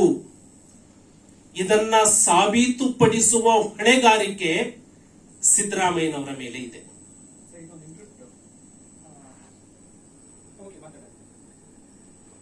ಮುಂದುವರೆದು ಅದರಲ್ಲೇ ಹೇಳ್ತಾರೆ, ಇದೇ ಕಾರಣಕ್ಕೆ ತನಿಖಾಧಿಕಾರಿಗಳು ಪ್ರಕರಣ ಮುಚ್ಚಿ ಹಾಕಲು ಯತ್ನಿಸುತ್ತಿದ್ದಾರೆ ಎಂಬ ವರದಿ, ಇನ್ನೊಂದ್ಸರಿ ಒತ್ತಿ ಹೇಳ್ತೀನಿ, ವರದಿ ಕಳವಳಕಾರಿಯಾದುದು. ಎಲ್ಲಾ ಪಕ್ಷದ ಪ್ರಭಾವಿ ರಾಜಕಾರಣಿಗಳ ಮೇಲೆ ಗೂಬೆಯನ್ನ ಕೂರಿಸಿದ್ರಿ, ಅವರ ಮೇಲೆ ಕಪ್ಪನ್ನ ಹಚ್ಚುವಂತಹ ಪ್ರಯತ್ನ ಮಾಡಿದ್ರಿ. ಅಲ್ಲದೆ ತನಿಖಾ ಸಂಸ್ಥೆಯ ಮೇಲೆ ಈ ದೇಶದ ಜನ, ಈ ರಾಜ್ಯದ ಜನ ಸಂಶಯದಿಂದ ನೋಡುವಂತೆ ಮಾಡಿದ್ದೀರಿ. ತನಿಖಾಧಿಕಾರಿಗಳು ಪ್ರಕರಣವನ್ನ ಮುಚ್ಚಿ ಹಾಕ್ಲಿಕ್ಕೆ ಯತ್ನಿಸ್ತಾ ಇದ್ದಾರೆ ಅನ್ನೋ ವರದಿ ಬಂದಿದೆ ಅಂತ. ಯಾರು ಕೊಟ್ಟಿದ್ದಾರೆ ವರದಿ? ಯಾವ ಏಜೆನ್ಸಿಯಿಂದ ವರದಿ ಬಂದಿದೆ? ಜಾಯಿಂಟ್ ಕಮಿಟಿಯಿಂದ ಏನಾರ ವರದಿ ಬಂದಿದೆಯಾ? ಅಥವಾ ನ್ಯಾಯಾಧೀಶರಿಂದ ಏನಾರ ವರದಿ ಬಂದಿದೆಯಾ? ಅಥವಾ ಯಾವುದಾದ್ರೂ ಸರ್ಕಾರದ ಸ್ವಾಯತ್ತ ಸಂಸ್ಥೆಯಿಂದ ವರದಿ ಬಂದಿದೆಯಾ? ಸೊ ಹಾಗಾಗಿ ನೀವು ಯಾವ ವರದಿಯನ್ನ ಉಲ್ಲೇಖ ಮಾಡಿದ್ದೀರಿ ಅನ್ನೋದು ಈ ರಾಜ್ಯದ ಜನತೆಗೆ ಹೇಳಬೇಕು. ನಿಮಗೆ ಈಗ ಎಲ್ಲಾ ಪಕ್ಷದ ಪ್ರಭಾವಿ ರಾಜಕಾರಣಿಗಳು ಕಪ್ಪನ್ನ ಹಂಚ್ಕೊಂಡು ಬಿಟ್ರು. ನಿಮ್ಮ ಪಕ್ಷದವರು ಇದ್ದಾರೆ, ಜೆಡಿಎಸ್ನವರು ಇದ್ದಾರೆ. ಎಲ್ಲಾ ಪ್ರಭಾವಿ ರಾಜಕಾರಣಿಗಳು ಸಿದ್ದರಾಮಯ್ಯನವರು ಹೇಳಿದ ಆರೋಪ ಅದು ನನ್ನ ಮೇಲೆ ಇಲ್ಲ ಅಂತ ಹೇಳಿ ಅವರು ಹೇಳಬೇಕಾಗಿದೆ. ಹಾಗಾಗಿ ಬರ್ಡನ್ ಆಫ್ ಪ್ರೂಫ್ ಮಾಡುವಂಥದ್ದು ನಿಮ್ಮ ಮೇಲೆ ಇರುವಂತದ್ದು. ನಿಮಗೆ ಬಂದಂತಹ ಮಾಹಿತಿ ಎಲ್ಲಿದು ಅಂತ ಹೇಳಿ ನೀವು ಈ ರಾಜ್ಯದ ಜನತೆಗೆ ಹೇಳಬೇಕು ಅನ್ನುವಂತಹ ಒತ್ತಾಯವನ್ನ ಮಾಡ್ತಾ ಇದ್ದಾರೆ. ಸನ್ಮಾನ್ಯ ಸಿದ್ದರಾಮಯ್ಯನವರು ದಲಿತರು ಹೊಟ್ಟೆಪಾಡಿಗಾಗಿ ಬಿಜೆಪಿಯನ್ನ ಸೇರಿದ್ದಾರೆ ಅಂತ ಹೇಳಿ ಆರೋಪವನ್ನ ಮಾಡಿ ಇಡೀ ದಲಿತ ಸಮುದಾಯಕ್ಕೆ ದೊಡ್ಡ ಅವಮಾನವನ್ನ ಮಾಡಿದ್ರು. ಗೋವಿಂದ ಕಾರಜೋಳ ಮತ್ತೆ ರಮೇಶ್ ಜಿಗಜಿಣಗಿ ಅವರ ಹೆಸರನ್ನು ಕೂಡ ಅವರ ಭಾಷಣದಲ್ಲಿ ಪ್ರಸ್ತಾಪ ಮಾಡಿ ಇವರೂ ಕೂಡ ಹೊಟ್ಟೆಪಾಡಿಗಾಗಿ ಬಿಜೆಪಿಯನ್ನ ಸೇರಿದ್ದಾರೆ ಅನ್ನುವಂತಹ ಆರೋಪವನ್ನ ಮಾಡಿದ್ರು. ಇದರ ವಿರುದ್ಧ ಒಂದು ದೊಡ್ಡ ದಲಿತ ಆಂದೋಲನ ಯಾವಾಗ ಪ್ರಾರಂಭ ಆಯಿತು, ಅದನ್ನ ಮುಚ್ಚಿಡಬೇಕು ಅಥವಾ ಗಮನವನ್ನ ಬೇರೆ ಕಡೆ ಸೆಳೆಬೇಕು ಅನ್ನೋ ಕಾರಣಕ್ಕಾಗಿ ಹುಟ್ಟುಕೊಂಡಿದ್ದು ಈ ಬಿಟ್ ಕಾಯಿನ್ ಅನ್ನುವಂತಹ ನಿಮ್ಮ ಟ್ವೀಟ್ ಅಕೌಂಟ್ ನಲ್ಲಿ ನೀವು ಮಾಡಿದಂತಹ ಟ್ವೀಟ್. ಸನ್ಮಾನ್ಯ ಸಿದ್ದರಾಮಯ್ಯನವರು ಹಾವು ಇದೆ ಅಂತ ಹೇಳಿ ಹೆಗಲ ಮೇಲೆ ಬುಟ್ಟಿಯನ್ನ ಹೊತ್ಕೊಂಡು ಇಡೀ ರಾಜ್ಯದ ಜನರಿಗೆ ಬುಟ್ಟಿಯನ್ನ ತೋರಿಸಿದ್ರು. ಪ್ರಿಯಾಂಕ್ ಖರ್ಗೆ ಪುಂಗಿ ಊದೋದೇ ಮಾಡಿದ್ರು. ಸಿದ್ದರಾಮಯ್ಯ ಬುಟ್ಟಿನ ತೋರಿಸಿದ್ದು, ಪ್ರಿಯಾಂಕ್ ಖರ್ಗೆ ಪುಂಗಿ ಊದಿತ್ತು. ಎಷ್ಟು ಪುಂಗಿ ಊದಿದ್ರು ಕೂಡ ಬುಟ್ಟಿಯಿಂದ ಹಾವು ಹೊರಗೆ ಬರಲೇ ಇಲ್ಲ. ತನಿಖಾ ಸಂಸ್ಥೆ ಶಾಶ್ವತವಾಗಿರುತ್ತವೆ. ಸರ್ಕಾರಗಳು ಇರಬಹುದು, ಹೋಗಬಹುದು. ಆದರೆ ಒಂದು ತನಿಖಾ ಸಂಸ್ಥೆಯನ್ನ ಈ ರೀತಿ ಆರೋಪ ಮಾಡುವಂಥದ್ದು, ಪ್ರಕರಣವನ್ನೇ ಮುಚ್ಚಿ ಹಾಕ್ತಾ ಇದ್ದಾರೆ ಅಂತ ಹೇಳುವಂಥದ್ದು ಜನಸಾಮಾನ್ಯರಿಗೆ ತಪ್ಪು ಸಂದೇಶವನ್ನು ಕೊಟ್ಟಂತೆ ಆಗುತ್ತೆ. ಇದು ನಿಮ್ಮಂತಹ ಮುತ್ಸದ್ದಿ ರಾಜಕಾರಣಿಗಳಿಗೆ ಶೋಕೆ ತರುವಂತದ್ದಲ್ಲ. ಹಾಗಾಗಿ ಸನ್ಮಾನ್ಯ ಸಿದ್ದರಾಮಯ್ಯನವರು ಕೂಡ ತಮ್ಮ ಟ್ವೀಟ್ ಅನ್ನ ಹಿಂಪಡಿಬೇಕು ಅಥವಾ ಜನತೆಗೆ ಕ್ಷಮೆಯನ್ನ ಕೇಳಬೇಕು, ಇಲ್ಲ ಅಂದ್ರೆ ಸ್ಪಷ್ಟೀಕರಣವನ್ನ ಕೊಡಬೇಕು ಅನ್ನುವಂತಹ ಒತ್ತಾಯವನ್ನ ಮಾಡ್ತಾ ಈ ಬಿಟ್ ಕಾಯಿನ್ ಪ್ರಕರಣ ಬೆಳಕಿಗೆ ಬರಲಿಕ್ಕೆ ಕಾರಣ ಆಗಿದ್ದೆ ಭಾರತೀಯ ಜನತಾ ಪಕ್ಷದ ನೇತೃತ್ವದ ಸರ್ಕಾರದ ಬದ್ಧತೆ ಮತ್ತು ಪ್ರಾಮಾಣಿಕತೆ. ಇದರಲ್ಲಿ ಯಾರನ್ನೂ ಕೂಡ ಮುಚ್ಚಿ ಹಾಕುವ ಪ್ರಯತ್ನವೇ ಇಲ್ಲ. ಇಷ್ಟು ದಿನ ಆದ್ರೂ ಕೂಡ ಚಾರ್ಜ್ ಶೀಟ್ ಯಾಕೆ ಕೊಟ್ಟಿಲ್ಲ ಅಂತ ಕೇಳ್ತಾರೆ. ಫಾರೆನ್ಸಿಕ್ ಸೈನ್ಸ್ ನಿಂದ ರಿಪೋರ್ಟ್ ಬರಬೇಕಾಗಿದೆ, ತನಿಖೆ ಹೇಗೆ ಮಾಡಬೇಕು ಅಂತ ಹೇಳಿ ಗೊತ್ತಿದೆ. ಪ್ರಿಯಾಂಕ್ ಖರ್ಗೆ ಅವರ ಹೇಳಿಕೆ ಬಗ್ಗೆ ನಾನು ಅಷ್ಟು ಆದ್ಯತೆಯನ್ನು ಕೊಡೋದಿಲ್ಲ. ಆದ್ರೆ ಒಂದು ರಾಷ್ಟ್ರೀಯ ಪಕ್ಷದ ವೇದಿಕೆಯ ಮೇಲೆ ಮಾತನಾಡ್ತಾರೆ. ಸಿದ್ದರಾಮಯ್ಯನವರು ಈ ರಾಜ್ಯದ ಮಾಜಿ ಮುಖ್ಯಮಂತ್ರಿಗಳು, ವಕೀಲರಾಗಿ ಕೆಲಸ ಮಾಡಿದವರು, ನ್ಯಾಯಾಂಗದ ವಿಚಾರಣೆಯ ಹಂತದಲ್ಲಿ ಇರುವಂತಹ ಪ್ರಕರಣಗಳಲ್ಲಿ ಈ ರೀತಿ ಹೇಳಿಕೆ ಮಾಡುವಂಥದ್ದು ಸೂಕ್ತವಾ? 3 ಕೇಸ್ಗಳನ್ನ ಉಲ್ಲೇಖ ಮಾಡ್ತೀನಿ ನಾನು. MP Lohia versus state of Bengal ಪ್ರಕರಣದಲ್ಲಿ ಸರ್ವೋಚ್ಚ ನ್ಯಾಯಾಲಯ, KV Hanumantharao versus KR Pattabhiram and others ಪ್ರಕರಣದಲ್ಲಿ ಆಂಧ್ರ ಪ್ರದೇಶ್ ಹೈಕೋರ್ಟ್, ಆನಂತರ ಸುಪ್ರೀಂ ಕೋರ್ಟ್ನ ಕೆಲವೊಂದು ನಿರ್ದೇಶನಗಳು. ನ್ಯಾಯಾಲಯದ ವಿಚಾರಣೆಯಲ್ಲಿ ಇರುವಂತಹ ಯಾವುದೇ ಪ್ರಕರಣವನ್ನ ಸಾಕ್ಷಿದಾರರ ಮೇಲೆ ಅಥವಾ ತನಿಖಾ ಸಂಸ್ಥೆಯ ಮೇಲೆ ಪ್ರಭಾವ ಬೀರುವಂತಹ ಯಾವುದೇ ಹೇಳಿಕೆಗಳನ್ನ ಮಾಡತಕ್ಕದ್ದಲ್ಲ, ಮಾಡಿದರೆ ಅದು ನ್ಯಾಯಾಂಗ ನಿಂದನೆ ಆಗುತ್ತದೆ ಅಂತ ಹೇಳಿ ಸುಪ್ರೀಂ ಕೋರ್ಟ್ ಗೈಡ್ಲೈನ್ಸ್ ಹೇಳುತ್ತಾರೆ.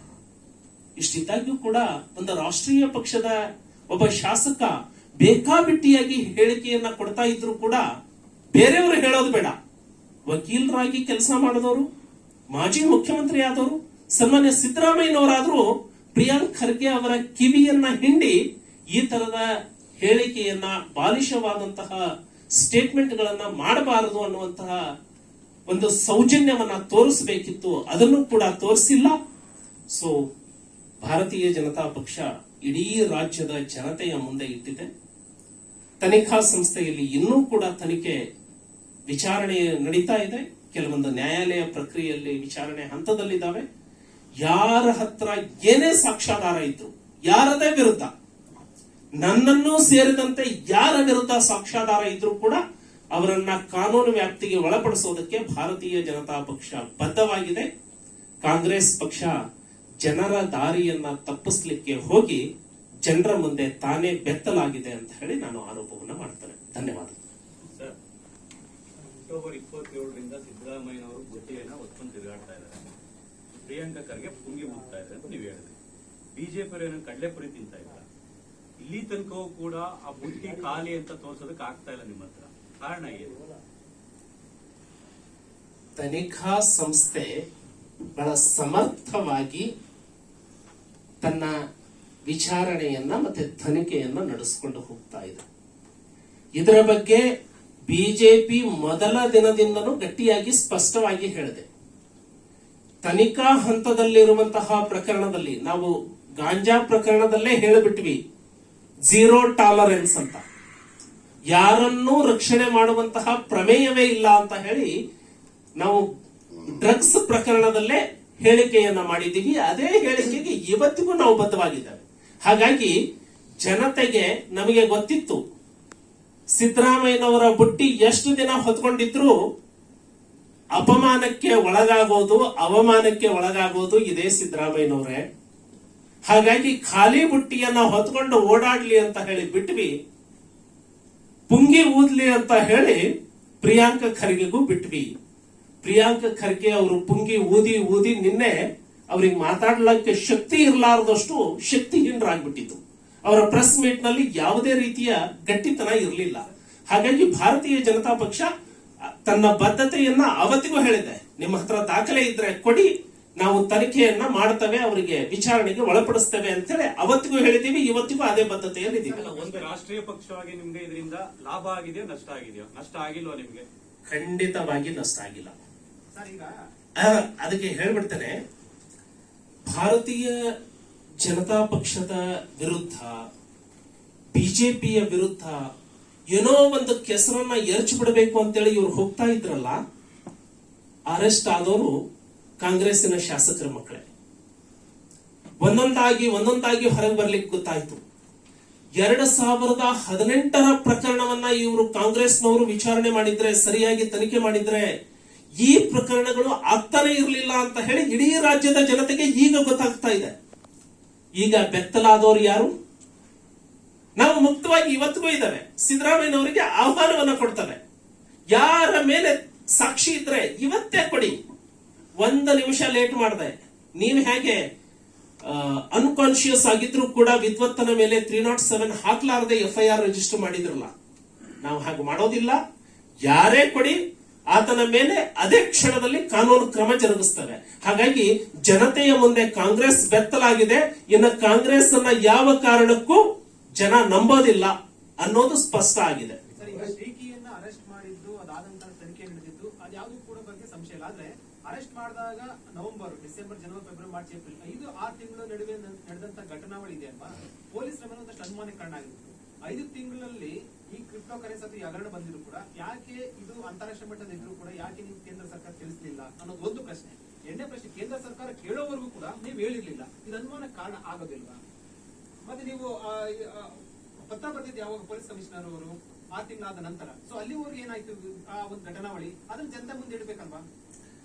ಪ್ರತಿ ಒಂದು ಪೊಲೀಸ್ ಸ್ಟೇಷನ್ ಅಲ್ಲಿ 4,000ಕ್ಕಿಂತ ಹೆಚ್ಚು ಪೊಲೀಸ್ ಸ್ಟೇಷನ್ಗಳು ಕರ್ನಾಟಕದಲ್ಲಿದ್ದಾವೆ. ಒಂದೊಂದು ಪೊಲೀಸ್ ಸ್ಟೇಷನ್ ಅಲ್ಲಿ ಸರಾಸರಿಯಾಗಿ 2 ರಿಂದ 5 ಪ್ರಕರಣಗಳು ದಾಖಲಾಗ್ತವೆ. ಎಲ್ಲಾ ಪ್ರಕರಣಗಳು ತನಿಖೆ ಆದ ಮೇಲೆ ಅದರ ಡೆನ್ಸಿಟಿಯನ್ನ ಪಡ್ಕೊಳ್ತವೆ. ಸೊ ಮೊದಲು ಕೇಸ್ ರಿಜಿಸ್ಟರ್ ಆಗಿದ್ದು ಓನ್ಲಿ ಡ್ರಗ್ಸ್ ನಲ್ಲಿ. ನಿಮಗೆ ಗೊತ್ತಿರಲಿ, ಪೊಲೀಸರು ಇದನ್ನ ಬೆಳಕಿಗೆ ತಂದಿದ್ದು ಸುಮೋಟೋ. ಕರ್ನಾಟಕ ಸರ್ಕಾರ ಗೃಹ ಸಚಿವಾಲಯ ಇದನ್ನ ಸುಮೋಟೋ ಆಗಿ ಕೇಸ್ ರಿಜಿಸ್ಟರ್ ಮಾಡುತ್ತೆ. ಡ್ರಗ್ಸ್ ಕೇಸಲ್ಲೇ ಈ ಪ್ರಕರಣವನ್ನ ಮುಚ್ಚಾಕಿದ್ರೆ ಬೆಳಕಿಗೆ ಬರ್ತಾ ಇರಲಿಲ್ಲ. ಬೆಳಕಿಗೆ ಬಂದಿದ್ದು ಬಿಜೆಪಿಯ ಬದ್ಧತೆಯಿಂದ. ಆ ನಂತರದಲ್ಲಿ ತಡವಾಗಿ ಇಂಟರ್ಪೋಲ್ಗೆ ಮತ್ತೆ ಡಿಗೆ ತಿಳಿಸಿದ್ರು ಅನ್ನುವಂಥದ್ದನ್ನ ತಾವು ಹೇಳ್ತಾ ಇದ್ರಿ. ಇದು ಭಾರತ ದೇಶದಲ್ಲಿಯೇ ಹೊಸ ಪ್ರಕರಣ. ಇದು ಈ ಪ್ರಕರಣದ ತನಿಖೆ ಸಿಂಪಲ್ ಐಪಿಸಿ ಕೇಸಿನ ತನಿಖೆಗಳಲ್ಲ. ಇದು ಎಲ್ಲ ಪೊಲೀಸ್ ಆಫೀಸರ್ಸ್ಗೂ ಕೂಡ ಹೊಸದಿದು. ಹೇಗೆ ತನಿಖೆ ಮಾಡಬೇಕು, ಹೇಗೆ ಇದನ್ನ ಸೀಸ್ ಮಾಡಬೇಕು, ಯಾವುದನ್ನ ಪಂಚನಾಮ ಮಾಡಬೇಕು, ಪಾಸ್ವರ್ಡ್ಗಳನ್ನ ಆರೋಪಿನೇ ಕೊಡಬೇಕು. ನೀವು ಒಂದು ಹಂತಕ್ಕೆ ತನಿಖೆ ಬರಲಾರ್ದೆ ನೀವು ಡೈರೆಕ್ಟ್ ಇಂಟರ್ಪೋಲಿಗೆ ಹೇಳ್ತೀರಾ, ನೀವು ಡೈರೆಕ್ಟ್ ಇಡಿಗೆ ಹೇಳ್ತೀರಾ? ನೀವು ಸಂಪೂರ್ಣ ತನಿಖೆ ಮಾಡಿದ ಮೇಲೆ ನಿಮಗೆ ಗೊತ್ತಾಗುತ್ತೆ ಇದು ಅಂತಾರಾಷ್ಟ್ರೀಯ ಮಟ್ಟದಲ್ಲಿದೆ ಅಂತ. ಇಂಟರ್ಪೋಲಿಗೆ ಮಾಹಿತಿ ಕೊಡಿ ಅಂತ ಹೇಳಿ ಯಾರು ನಾವು ಸಲಹೆ ಕೊಡಲ್ಲ. ಸ್ವತಃ ಪೊಲೀಸ್ ಡಿಪಾರ್ಟ್ಮೆಂಟ್ ಇಂಟರ್ಪೋಲಿಗೆ ಬರೆಯುತ್ತೆ, ಈತ ಹ್ಯಾಕ್ ಮಾಡಿದ್ದು ಇಂಟರ್ನ್ಯಾಷನಲ್ ಅಫೆನ್ಸ್ ಕ್ರೈಮ್ ಇದು. ಹಾಗಾಗಿ ಎಲ್ಲಾ ರಾಷ್ಟ್ರಗಳಿಗೆ ನೀವು ಮಾಹಿತಿಯನ್ನ ಕೊಡಿ. ಅವ್ರು ಬಂದು ಶ್ರೀಕಿಯನ್ನ, ಇಂಟರ್ಪೋಲ್ ಅಂದ್ರೆ ನಿಮಗೆ ಗೊತ್ತಿರಲಿ, Interpol is not A police station. This is just convey agency. ಎಲ್ಲಾ ರಾಷ್ಟ್ರಗಳಿಗೆ ಅದು ಮಾಹಿತಿಯನ್ನು ಒದಗಿಸುತ್ತೆ ಅಷ್ಟೇ. ಅದಕ್ಕೆ ಪೂರಕವಾದಂತಹ ಸಾಕ್ಷ್ಯ ಇಲ್ಲಾರ್ದೆ ಬೇಕಾಬಿಟ್ಟಿಯಾಗಿ ಒಂದು ಲೆಟರ್ ಬರ್ಕೊಡ್ತೀರಾ ಇಂಟರ್ಪೋಲಿಗೆ, ಎಲ್ಲಾ ರಾಷ್ಟ್ರಗಳಿಗೆ ಇದನ್ನ ಮಾಹಿತಿ ಕೊಡಿ ಅಂತ? Deep investigation. ಆಮೇಲೆ ಇಂಟರ್ಪೋಲಿಗೆ ನಾವು 10-20 ಸಾವಿರ ಪ್ರಕರಣಗಳಲ್ಲಿ ಒಂದು ಪ್ರಕರಣಕ್ಕೆ ಮಾತ್ರ ಇನ್ಫಾರ್ಮೇಶನ್ ಕೊಡ್ತೀವಿ. 10,000 ಪ್ರಕರಣಗಳು ಆಗ್ತಿರ್ತವೆ ವರ್ಷಕ್ಕೆ. ಎಲ್ಲವನ್ನ ಅದರಲ್ಲಿ ಡೆನ್ಸಿಟಿ ತಿಳ್ಕೋಬೇಕು. ಇಂಟರ್ಪೋಲಿಗೆ ಲೆಟರ್ ಬರಿಬೇಕು ಅಂದ್ರೆ ಡೀಪ್ ಆಗಿ ಸ್ಟಡಿ ಮಾಡಬೇಕು, ಇದು ಇಂಟರ್ನ್ಯಾಷನಲ್ ಕೇಸ್ಗೆ ಫಿಟ್ ಆಗತ್ತಾ ಅಂತ. ಹಾಗಾಗಿ ಇಂಟರ್ಪೋಲ್ಗೆ ಸುಮೋಟೋ ಆಗಿ ಕೊಡ್ತಾರೆ. ಫಸ್ಟ್ ಟೈಮ್ ಇನ್ ಹಿಸ್ಟರಿ ಯಾವ ಪೊಲೀಸ್ ಡಿಪಾರ್ಟ್ಮೆಂಟ್ ಕೂಡ ಕ್ರಿಪ್ಟೋ ಕರೆನ್ಸಿ ವ್ಯಾಲೆಟ್ ಇಲ್ಲ. ಬೆಂಗಳೂರು ಪೊಲೀಸ್ ಕಮಿಷನರ್ ಹೆಸರಿಗೆ ಫಸ್ಟ್ ಟೈಮ್ ಇನ್ ಇಂಡಿಯಾ ಒಂದು ವ್ಯಾಲೆಟ್ ಅಕೌಂಟ್ ಓಪನ್ ಆಗುತ್ತೆ. ಇದನ್ನು ಓಪನ್ ಮಾಡಬೇಕು ಅಂದ್ರೆ ಸರ್ಕಾರದ ಆದೇಶ ತಗೋಬೇಕು. ಸರ್ಕಾರ ಆದೇಶ ಮಾಡುತ್ತೆ ಓಪನ್ ಮಾಡಿ ಅಂತ. ಆ ನಂತರ ಆ ವ್ಯಾಲೆಟ್ ನಲ್ಲಿ ಇವನಿಂದ ಹ್ಯಾಕ್ ಆಗಿರುವಂತಹ crypto currencies, not only bit coins, ಎಲ್ಲ ಕ್ರಿಪ್ಟೋಸ್, ಅವುಗಳನ್ನೆಲ್ಲ ಅಲ್ಲಿ ಡಿಪಾಸಿಟ್ ಮಾಡ್ಕೊಳ್ಳಿಕ್ಕೆ ಪರ್ಮಿಷನ್ ಕೊಡಿ ಅಂತ ಹೇಳಿ ನ್ಯಾಯಾಲಯಕ್ಕೆ ಬರಿಬೇಕು. ಸೊ ನಾವು ಈ ಸಂದರ್ಭದಲ್ಲಿ ಕಾಂಗ್ರೆಸ್ ಪಕ್ಷಕ್ಕೆ ನಾನು ಬುದ್ಧಿ ಹೇಳ್ತೇನೆ, ಇಂತಹ ಕೇಸ್ಗೆ ಅಭಿನಂದನೆ ಹೇಳಬೇಕಿತ್ತು ಪೊಲೀಸ್ ಇಲಾಖೆಗೆ. ಈ ಕೇಸ್ನಲ್ಲಿ ಸರ್ಕಾರಕ್ಕೆ ಅಭಿನಂದನೆಯನ್ನ ಸಲ್ಲಿಸಬೇಕಿತ್ತು ಕಾಂಗ್ರೆಸ್. ಇನ್ನೂ ಏನೆಲ್ಲ ಬೇಕು ಆ ನೆರವನ್ನ ನಾವು ಕೊಡಬೇಕಾಗಿದೆ ಅಂತ ಹೇಳಬೇಕು. ಪೊಲೀಸ್ ಡಿಪಾರ್ಟ್ಮೆಂಟ್ಗೆ ಇಂತಹ ಹ್ಯಾಕರ್ಸ್ ಅನ್ನ ಇಂಟ್ರಾಗೇಟ್ ಮಾಡೋದಕ್ಕೆ ಟ್ರೈನಿಂಗ್ ಆಗಿರುತ್ತಾ? ಸೈಬರ್ ಕ್ರೈಮ್ ನಲ್ಲಿ ಇರುವಂತಹ ಪೊಲೀಸರು, ಅದಕ್ಕೆ ನಮ್ಮ ಪೊಲೀಸ್ ಡಿಪಾರ್ಟ್ಮೆಂಟ್ ನಿಮಗೆ ಗೊತ್ತಿರಲಿ, ಇಂಡಿಯನ್ ಇನ್ಸ್ಟಿಟ್ಯೂಟ್ ಆಫ್ ಸೈನ್ಸ್ ನಿಂದ ತಗೊಳ್ತಾರೆ, ಇ ಗವರ್ನೆನ್ಸ್ ನ ಸಹಾಯ ತಗೊಳ್ತಾರೆ, ಸೈಬರ್ ಎಕ್ಸ್ಪರ್ಟ್ ಸಂಸ್ಥೆ, ಸೈಬರ್ ಗ್ರೂಪ್ ಐಡಿ ಟೆಕ್ನಾಲಜಿ ಸಂಸ್ಥೆಯ ಸಹಕಾರ ತಗೊಳ್ತಾರೆ, NCB, NIA, commercial tax department, MP police, Odisha police, Chennai police, ಹಲವಾರು ಸಂಸ್ಥೆಗಳಲ್ಲಿ ಏನು ಎಕ್ಸ್ಪರ್ಟ್ ಆಗಿದ್ರು ಅವರ ಸಹಕಾರವನ್ನ ತಗೊಳ್ತಾರೆ. ಇದು ಅಷ್ಟು ಸುಲಭ ಅಲ್ಲ ಇನ್ವೆಸ್ಟಿಗೇಷನ್ ಮಾಡುವಂತದ್ದು. ಈಗ ನ್ಯಾಯಾಂಗ ತನಿಖೆ ನಡೆಸಬೇಕು ಅಂತ ಹೇಳಿ ಒತ್ತಾಯ ಮಾಡ್ತಾರೆ. ಎಲ್ಲಾ ಸಂಸ್ಥೆಗಳ ಉದ್ದೇಶ ಸತ್ಯವನ್ನ ಹೊರಗೆ ತರೋದೆ. ನ್ಯಾಯಾಂಗ ತನಿಖೆ ಆದ್ರೆ ಇದು ಹೊರಗೆ ಬರುತ್ತೆ ಅಂದ್ರೆ ನನಗೇನು ತಕರಾರಿಲ್ಲ. ಆದ್ರೆ ನ್ಯಾಯಾಂಗ ತನಿಖೆ ಮಾಡೋದಕ್ಕೆ ಅಷ್ಟು ಎಕ್ವಿಪ್ಮೆಂಟ್ ಇದೆಯಾ? ಇದು ಸಿಂಪಲ್ IPC ಕೇಸ್ ಇನ್ವೆಸ್ಟಿಗೇಷನ್. ಇದು ಇಂಡಿಯನ್ ಪೀನಲ್ ಕೋಡಿನ ಅಫೆನ್ಸ್ ಕೇಸ್ ಅಲ್ಲ, ಇದು ರೈಟಿಂಗ್ ಕೇಸ್ ಅಲ್ಲ. ಇದು ಸರ್ಕಾರದ ಈ ಪ್ರೊಕ್ಯೂರ್ಮೆಂಟ್ ಅನ್ನ ಹ್ಯಾಕ್ ಮಾಡ್ತಾನೆ ಅಂದ್ರೆ, ನನಗೆ ಬಂದಿರೋ ಮಾಹಿತಿ, ಶ್ರೀಕಿ ಯಾವ ರೀತಿ ದುಡ್ಡು ಮಾಡ್ತಿದ್ದ ಅಂದ್ರೆ, ಪಾಸ್ವರ್ಡ್ ಅನ್ನ, ದೊಡ್ಡ ರೆಪ್ಯೂಟೆಡ್ ಕಂಪನಿಯ ಪಾಸ್ವರ್ಡ್ ಅನ್ನ ಹ್ಯಾಕ್ ಮಾಡ್ತಿದ್ದ. ಆ ಕಂಪನಿಗೆ ಇವನೇ ಫೋನ್ ಮಾಡ್ತಿದ್ದ, ನಿಮ್ದು ಹ್ಯಾಕ್ ಮಾಡಿದೀನಿ ಅಂತ. ಕಂಪನಿನೇ ನಂಬ್ತಿರ್ಲಿಲ್ಲ. ನಮ್ಮ ಕಂಪನಿ ಇದನ್ನ ಹ್ಯಾಕ್ ಮಾಡ್ಲಿಕ್ಕೆ ನಿನಗ್ ಸಾಧ್ಯ ಆಗತ್ತಾ?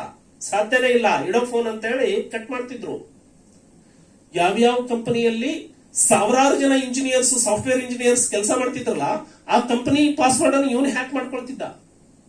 ಆ ನಂತರ ಕಂಪನಿಗೆ ಹ್ಯಾಕ್ ಆಗಿದೆ ಅಂತ ಗೊತ್ತಾದ್ಮೇಲೆ ಬಂದು ಕೈ ಮುಗಿದು ಅವನು ಕಾಲು ಬಿದ್ದು ಅವನಿಗೆ ದುಡ್ಡು ಕೊಟ್ಟು ಇದನ್ನ ತಗೊಂಡು ಹೋಗಿದ್ದಾನೆ. ಆ ಯಾವ ಕಂಪನಿಗಳು ಜಸ್ಟ್ ನನಗೆ ಮಾಹಿತಿ ಬಂದಿರುವಂತದ್ದು, ಅವು ಯಾವ ಕಂಪನಿಗಳು ಕೂಡ ಕೇಸ್ ರಿಜಿಸ್ಟರ್ ಮಾಡಲಿಲ್ಲ. ಸಾರ್ವಜನಿಕರ ಜವಾಬ್ದಾರಿ ಇದೆ, ಅವರೆಲ್ಲರೂ ಬರಬೇಕಿತ್ತು. ಹಾಗಾಗಿ ನೂರಾರು ಜನ ಇಂಜಿನಿಯರ್ಸ್ ಕೆಲಸ ಮಾಡುವಂತಹ ಸಾಫ್ಟ್ವೇರ್ ಕಂಪನಿನೇ ಹ್ಯಾಕ್ ಮಾಡ್ತಾನೆ ಅಂದ್ರೆ, ಇದನ್ನ ಇನ್ವೆಸ್ಟಿಗೇಷನ್ ಮಾಡೋದು ನ್ಯಾಯಾಂಗ ತನಿಖೆಯಿಂದ ಆಗತ್ತಾ? ಈಗ ಅದರಲ್ಲಿ ಪ್ರಿಯಾಂಕ್ ಖರ್ಗೆ ಎತ್ತಿರೋ ಪ್ರಶ್ನೆ, ಊನೋ ಕಾಯಿನ್ ಇದೆಯಲ್ಲ, ಸೊ ಊನೋ ಕಾಯಿನ್ ಕೂಡ ಹ್ಯಾಕ್ ಆಗಿದೆ. ಅವನ ಶ್ರೀಕಿ ಮತ್ತು ಆತನ ಸಹಚರರು ಬೇರೆ ವೆಬ್ಸೈಟ್ಗಳ ಜೊತೆಗೆ ಊನೋ ಕಾಯಿನ್ ಅನ್ನು ಕೂಡ ಹ್ಯಾಕ್ ಮಾಡಿದ್ದಾರೆ. ಪೊಲೀಸರು ವ್ಯಾಲೆಟ್ ಕ್ರಿಯೇಟ್ ಮಾಡೋ ಸಂದರ್ಭದಲ್ಲಿ ಊನೋ ಕಾಯಿನ್ ನ ಸಹಕಾರವನ್ನು ಪಡ್ಕೊಂಡಿದ್ದಾರೆ. ಸೊ ಕಳ್ಳತನ ಆದಂತಹ ಕಂಪನಿಯ, ಕಳ್ಳತನಕ್ಕೆ ಒಳಗಾದಂತಹ ಕಂಪನಿಯ ಸಹಕಾರ ಪಡೆಯೋದು ಎಷ್ಟರ ಮಟ್ಟಿಗೆ ಪಾರದರ್ಶಕ ಆಗೋದಕ್ಕೆ ಸಾಧ್ಯ ಅಂತ ಅವ್ರು ಕೇಳ್ತಾರೆ. ಕರ್ನಾಟಕದಲ್ಲಿ ಇರುವಂತಹ ಎಕ್ಸಿಸ್ಟಿಂಗ್ ಕಂಪನಿಗಳಂತಾನೆ ನೀವು ಒಂದು ವ್ಯಾಲೆಟ್ ಅನ್ನು ಓಪನ್ ಮಾಡಬೇಕು. ಬೇರೆದ್ರಿಂದ ಓಪನ್ ಮಾಡಕ್ ಆಗಲ್ಲ ನಿಮಗೆ. ನಿಮ್ಮ ಮುಂದೆ 3 ಕಂಪನೀಸ್ ಇದಾವೆ. 2013ರಲ್ಲಿ ಸ್ಥಾಪನೆ ಆಗಿರುವಂತಹ ಯುನೋ ಕಾಯಿನ್ ಕಂಪನಿ, ಬಿಟ್ BNS ಅಂತ ಹೇಳಿ ಒಂದು, ಕಾಯಿನ್ ಸ್ಟ್ರೆಚ್ ಅಂತ ಹೇಳಿ ಒಂದು, ಕಾಯಿನ್ ಸ್ವಿಚ್ ಅಂತ ಒಂದು 2020ರಲ್ಲಿ ಇವು ಸ್ಥಾಪನೆ ಆಗಿದೆ. ಇವು ಎರಡರಲ್ಲಿ old company Unocoin. Parliament ನಲ್ಲಿ ಉತ್ತರ ಕೊಟ್ಟಿದ್ದಾರೆ, ಇಟ್ ಈಸ್ ಟ್ರಸ್ಟೆಡ್ ಕಂಪನಿ ಅಂತ. No complaints has been received. Parliament ಅಲ್ಲಿ ಬಂದಿದೆ ಉತ್ತರ. ಬಿಟ್ಕಾಯಿನ್ ನಲ್ಲಿ ಅಥವಾ ಕ್ರಿಪ್ಟೋಸ್ ನಲ್ಲಿ ಹ್ಯಾಕ್ ಮಾಡುವಾಗ ಮೊದಲು ಎಷ್ಟು ಸುಲಭ ಇತ್ತಲ್ಲ, ಹ್ಯಾಕ್ ಆಗ್ತಾ ಆಗ್ತಾ ಅವುಗಳ ಅಷ್ಟೇ ಟೈಟ್ ಆಗ್ಲಿಕ್ಕೆ ಶುರು ಆಯ್ತು. ಮತ್ತೆ ಇದರ ತನಿಖೆಗೆ ಹಿಂದೆ ಹೋದ್ರೆ ಬಹಳ ಪುರಾಣ ಇದೆ. ಮೊದಲು ಬಹಳ ಸುಲಭವಾಗಿ ಶ್ರೀಕಿ ಹ್ಯಾಕ್ ಮಾಡಿ ಯಾರ್ಯಾರಿಗೆ ಬೇಕೋ ಅವರವರಿಗೆ ದುಡ್ಡು ಕೊಡ್ತಿದ್ದ. ಕೆಲವೊಂದು ದುಡ್ಡನ್ನ, ನನಗಿರೋ ಮಾಹಿತಿ, ಆತ ಇಂಡಿಯನ್ಸ್ ಕ್ರಿಪ್ಟೋ ಇವರಿಗೆ ಅಕೌಂಟ್ಗಳಿಗೆ ಟ್ರಾನ್ಸ್ಫರ್ ಮಾಡ್ತಿರ್ಲಿಲ್ಲ. ಆತ ಜರ್ಮನಿ, ನ್ಯೂಜಿಲ್ಯಾಂಡ್, ಅವನ ಸ್ಟೇಟ್ಮೆಂಟ್ ಅಲ್ಲಿ ಹೇಳ್ತಾನ, ಅವನು ವಾಲಂಟರಿ ಸ್ಟೇಟ್ಮೆಂಟ್ ಅಲ್ಲಿ ಅವರಿಗೆ ಟ್ರಾನ್ಸ್ಫರ್ ಮಾಡ್ತಿದ್ದ. ಅಲ್ಲಿಂದ ಇಲ್ಲಿಗೆ ಹವಾಲಾದಲ್ಲಿ ದುಡ್ಡು ತರಿಸ್ಕೊಳ್ತಿದ್ದ ಅಂತ. ಆ ರೀತಿ ದೊಡ್ಡ ಜಾಲ ಇದು. ಆನಂತರ ಖಂಡೇವಾಲ, ಅವನಿಗೆ ಏನ್ ಹೇಳಿದ್ದಾನೆ ಗೊತ್ತು? ನಮ್ಮ ಹತ್ರ ವೈಟ್ ಮನಿ ಇದೆ, ಬ್ಲಾಕ್ ಮನಿ ಬೇಕಾಗಿದೆ ನಮಗೆ. ಹಾಗಾಗಿ ನಾನು ವೈಟ್ ಅಲ್ಲಿ ಕೊಡ್ತೀನಿ, ನೀವು ಬ್ಲಾಕ್ ಅಲ್ಲಿ ಕೊಡಿ. ನಾವು ಇಲ್ಲಿವರೆಗೂ ಕೇಳಿದ್ದು ಬ್ಲಾಕ್ ಮನಿಯನ್ನ ವೈಟ್ ಮಾಡ್ಕೊಡಿ ಅಂತ. ಇವನು ವೈಟ್ ಮನಿ ಇದೆ, ನಾನು ಲೀಗಲಿ ಟ್ರಾನ್ಸ್ಫರ್ ಮಾಡ್ತೀನಿ, ಬಟ್ ನಮ್ಗೆ ಬ್ಲಾಕ್ ಅಲ್ಲಿ ಬೇಕಾಗಿದೆ. ಹಾಗೆ ಏಜೆನ್ಸಿಯ ಫ್ರೆಂಡ್ಶಿಪ್ ಅನ್ನ ಮಾಡ್ಕೊಳ್ತಾನೆ. ಸೊ ಈ ಸಂದರ್ಭದಲ್ಲಿ ನಮಗೆ ಪಂಚನಾಮೆಗೆ ರಿಕವರಿ ಮಾಡಲಿಕ್ಕೆ ಮೊದಲು ಇದ್ದಷ್ಟು ಹ್ಯಾಕ್ ಆಗ್ತಿರ್ಲಿಲ್ಲ. ಹಾಗಾಗಿ ಯುನೋ ಕಾಯಿನ್ ಸಂಸ್ಥೆ ಒಂದು ವ್ಯಾಲೆಟ್ ಅನ್ನು ಓಪನ್ ಮಾಡಿದೀವಿ. ತಪ್ಪೇನಿದೆ ಅದರಲ್ಲಿ? ಯಾವ್ದಾದ್ರು ಮಾಡ್ಲೇಬೇಕು. ಈ ರಸ್ತೆಯಲ್ಲಿ ಅಪಘಾತ ಆಗಿದೆ, ಮರ್ಡರ್ ಆಗಿದೆ, ಒಂದು ಡೆತ್ ಆಗಿದೆ, ನೀವು ಯಾರು ಇದರಲ್ಲಿ ಸಂಚರಿಸಲೇಬೇಡಿ ಅಂದ್ರೆ ಸರಿನಾ? ಇದು ಯಾವುದೋ ಸಂದರ್ಭದಲ್ಲಿ ಓಲ್ಡ್ ಇದರಲ್ಲಿ ಸಾಫ್ಟ್ವೇರ್ ಇನ್ನೂ ವೀಕ್ ಇದ್ದಾಗ ಹ್ಯಾಕ್ ಏನೋ ಮಾಡಿರಬಹುದು. ಬಟ್ ಈಗ ಅವರೆಲ್ಲ ಸುಧಾರಿಸ್ಕೊಂಡಿದ್ದಾರೆ. ಆಮೇಲೆ ನೀವು ಎಲ್ಲಾದ್ರೂ ವ್ಯಾಲೆಟ್ ತೆಗಿಲೇಬೇಕಲ್ಲ. ನೀವು ಕ್ರಿಪ್ಟೋ ಕರೆನ್ಸಿನ ತಗೊಂಡೋಗಿ ಪ್ರಿಯಾಂಕ್ ಖರ್ಗೆ ಅಕೌಂಟಿಗೆ ಹಾಕಕ್ಕಾಗತ್ತಾ? ಪೊಲೀಸ್ ಕಮಿಷನರ್ ವ್ಯಾಲೆಟ್ಗೆ ಹಾಕಬೇಕು. ಹಾಕಿದೀವಿ, ಲೀಗಲಿ ಅಲ್ವಾ? ಈ ರಸ್ತೆಯಲ್ಲಿ ಹೋಗ್ಬೇಕಾದ್ರೆ ಒಂದು ಮರ ಬಿದ್ದಿದೆ, ಹಾಗಾಗಿ ಮರಾನೇ ಇರಬಾರ್ದು ಅಂತ ಹೇಳಿ ಎಲ್ಲಾ ಮರಗಳನ್ನು ಕಡಿಯಕ್ಕಾಗತ್ತಾ?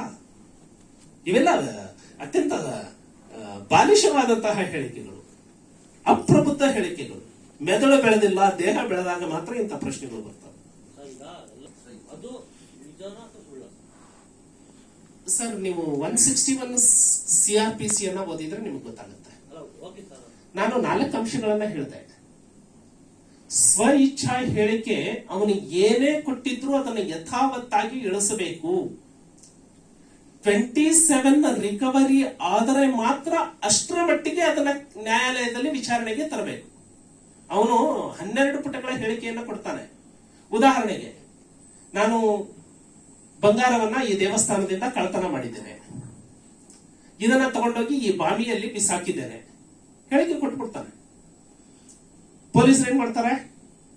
ಹೋಗಿ ಆ ಬಾವಿಯನ್ನೆಲ್ಲ ಶೋಧ ಮಾಡ್ತಾರೆ, ನೀರು ಖಾಲಿ ಮಾಡ್ತಾರೆ. ಆಮೇಲೆ ಅದರಲ್ಲಿ ಇಲ್ಲ ಅಂತ ಹೇಳಿ ಗೊತ್ತಾಗುತ್ತೆ. ಬಾವಿಯಲ್ಲಿ ಹಾಕಿದ್ದೀನಿ ಅಂತ ಅವ್ನು ಹೇಳಿದಾನಲ್ಲ, ಬಾವಿಯಲ್ಲಿ ಸಿಗ್ಲೇಬೇಕಂದ್ರೆ ಅವನು ತನಿಖೆ ದಾರಿ ತಪ್ಪಿಸ್ಬೇಕಂತ ಹಂಗೆ ಹೇಳ್ತಾರೆ. ಮತ್ತೆ ಫರ್ದರ್ ಎನ್ಕ್ವೈರಿ ಮಾಡ್ತಾರೆ, ಇಂಟ್ರಾಗೇಷನ್ ಮಾಡ್ತಾರೆ.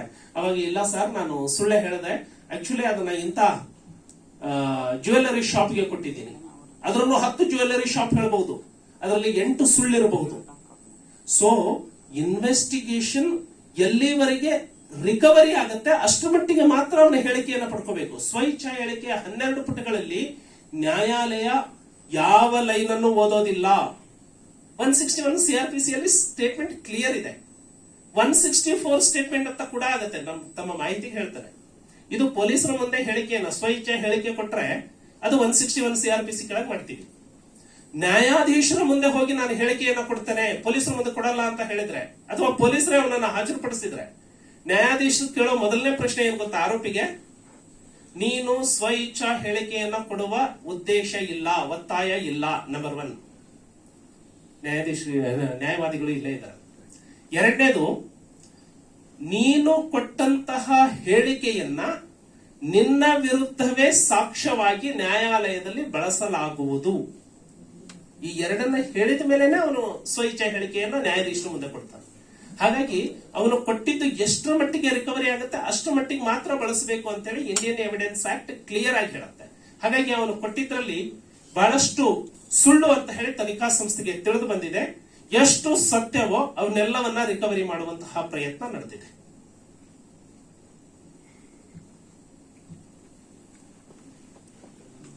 ಪಂಚನಾಮೆ ಮಾಡಬೇಕಾದ್ರೆ ಕೆಲವೊಂದು ಎಲೆಕ್ಟ್ರಿಷಿಯನ್ಗಳನ್ನ ಕರ್ಸೋದು ಅಂತ ಆರೋಪ ಇದೆ.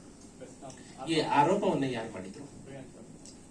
ಪ್ರಿಯಾಂಕ್ ಖರ್ಗೆ ಅವರು ಲೈನ್ಮನ್ ಗಳನ್ನ ಇಷ್ಟು ಹಗುರವಾಗಿ ನೋಡಬಹುದಾ? ಸ್ವಾಮಿ, ಲೈನ್ಮನ್ ಇಲ್ಲ ಅಂದ್ರೆ ನಿಮ್ಮ ಮನೆ ಕರೆಂಟ್ ಬರುತ್ತೇನ್ರಿ? ಪಂಚರನ್ನ ಈ ದೇಶದ ಯಾವುದೇ ನಾಗರಿಕನನ್ನ ಪಂಚರನ್ನಾಗಿ ಮಾಡಬಹುದು ಅಂತ ಹೇಳಿ CRPC ಹೇಳುತ್ತೆ. ಅದಕ್ಕೆ 2 ಕಂಡೀಷನ್ ಇದಾವೆ. ಯಾರನ್ನ ಪಂಚರು ಮಾಡಬಾರದು ಅಂದ್ರೆ ಮಾನಸಿಕ ಅಸ್ವಸ್ಥರನ್ನ ಪಂಚರನ್ನಾಗಿ ಮಾಡಬಾರದು, ದಿವಾಳಿಕೋರರನ್ನ ಪಂಚರನ್ನಾಗಿ ಮಾಡಬಾರದು. ಇವರಿಬ್ರು ಬಿಟ್ರೆ ಈ ದೇಶದ ಪ್ರತಿಯೊಬ್ಬ ನಾಗರಿಕ.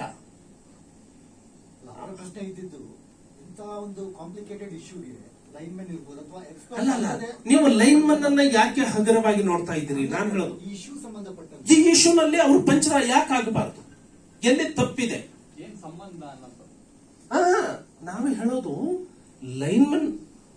ಲೈನ್ಮನ್ ಅನ್ನ ಅಲ್ಲಿ ಕರ್ಕೊಂಡು ಬಂದ್ರೆ ಆತ ಒಬ್ಬ ಸರ್ಕಾರಿ ನೌಕರ, ಜವಾಬ್ದಾರಿ ಇರುತ್ತೆ. ಅಂದ್ರೆ ಈತ ಎಕ್ಸಾಮ್ ಕ್ವಾಲಿಫೈ ಆಗಿದ್ದಾನೆ ಅಂದ್ರೆ ಮಾನಸಿಕವಾಗಿ ಸ್ವಸ್ಥವಾಗಿದ್ದಾನೆ. ಈತ ಎವ್ರಿ ಮಂತ್ ಸ್ಯಾಲರಿ ತಗೊಳ್ತಾ ಇದ್ದಾನೆ ಅಂದ್ರೆ ಈತ ದಿವಾಳಿ ಅಲ್ಲ. ಲೈನ್ಮನ್ಗಳನ್ನ ಅಂದ್ರೆ ದೊಡ್ಡ ಚೀಫ್ ಇಂಜಿನಿಯರ್ನ ಕರ್ಕೊಂಡ್ ಬಂದ್ರೆ ಬೇರೆ, ಅವನಿಗೆ ಬೇರೆ ಸ್ಥಾನಮಾನ ಕೋರ್ಟ್ ಅಲ್ಲಿ ಸಿಗುತ್ತೆ. ಲೈನ್ಮನ್ ಅನ್ನ, ಪೌರ ಕಾರ್ಮಿಕನನ್ನ ಕರ್ಕೊಂಡು ಬಂದ್ರೆ ಅದಕ್ಕೆ ಕಡಿಮೆ ಘನತೆ ಸಿಗತ್ತೆ ಅಂತ ಹೇಳ ನೀವು ಹೇಳೋ ಅರ್ಥ ಎಲ್ಲಿದೆ ಸ್ವಾಮಿ? CRPC ಒಪ್ಕೊಂಡ ಮೇಲೆ, ಸಂವಿಧಾನ ಸಮಾನತೆಯನ್ನ ಕೊಟ್ಟ ಮೇಲೆ ಲೈನ್ಮನ್ಗಳನ್ನ ಹಗುರವಾಗಿ ಕೇಳಿದಿರಿ, ಲೈನ್ಮನ್ ಕ್ಷಮೆ ಕೇಳಿರಿ. ಸರ್, ಈಗ ಪಕ್ಷ ಮತ್ತೆ ಕೆಲವು ನೀವು ಹೇಳ್ದೇ ಇರ್ಬೋದು ಪಕ್ಷಕ್ಕೆ ಮುಜುಗರಾಗಿಲ್ಲ, ಆದ್ರೆ ಪಕ್ಷಕ್ಕೆ ಮುಜುಗರಾಗಿರೋದು ಕೇಂದ್ರದಿಂದ ಬರಲಿಕ್ಕೆ ಎಲ್ಲವೂ ಸತ್ಯ. ಇಷ್ಟೆಲ್ಲ ಗಂಭೀರತೆ ಇದ್ರು ಕೂಡ ಪಕ್ಷದ ರಾಜ್ಯಾಧ್ಯಕ್ಷರಾಗಿ ಏನೂ ಆಗಿಲ್ಲ, ಸುಮ್ಮನೆ ಇರುವಂತದ್ದು, ಅಂದ್ರೆ ಒಂದಷ್ಟು ಆರೋಪಗಳು ಇದ್ರು ಕೂಡ ರಾಜ್ಯಾಧ್ಯಕ್ಷರು ಸಂಘಟನಾ ಸಮರ್ಥರು. ರಾಜ್ಯಾಧ್ಯಕ್ಷರು ಈ ರಾಜ್ಯಕ್ಕೆ ಈ ವಿಷಯದಲ್ಲಿ ಏನು ಹೇಳಬೇಕು ಅಂತೇಳಿ ಸ್ಪಷ್ಟವಾಗಿ ಮೊದಲೇ ಹೇಳಿಬಿಟ್ಟಿದ್ರು. ನಾವಿದೀವಿ ವಕ್ತಾರರಾಗಿ ಸಮರ್ಥವಾಗಿ ನಿಭಾಯಿಸೋದಕ್ಕೆ ಎಲ್ಲಿ ವಿಫಲರಾಗ್ತಾರೆ ಅವಾಗ ರಾಜ್ಯಾಧ್ಯಕ್ಷರು ಬರ್ತಾರೆ. ನಮ್ಮ ಭಾರತೀಯ ಜನತಾ ಪಕ್ಷದ ಬತ್ತಳಿಕೆಯಲ್ಲಿ ಇರುವಂತಹ ಬಹಳ ದೊಡ್ಡ ಅಸ್ತ್ರ ನಮ್ಮ ರಾಜ್ಯಾಧ್ಯಕ್ಷರು. ದೊಡ್ಡ ಅಸ್ತ್ರವನ್ನ ಇಂಥ ಖಾಲಿ ಬುಟ್ಟಿ ಪುಂಗಿನಾದಕ್ಕೆ ನಾವು ಬಳಸ್ತೀವ? ರಾಜ್ಯಾಧ್ಯಕ್ಷರು ಸ್ಪಷ್ಟ ನಿಲುವನ್ನ ಹೇಳಿದ್ದಾರೆ. ಪಕ್ಷದ ಕಾರ್ಯಕರ್ತರೇ ಇದನ್ನ ಸಮರ್ಥವಾಗಿ ಎದುರಿಸ್ತಾ ಇದ್ದಾರೆ.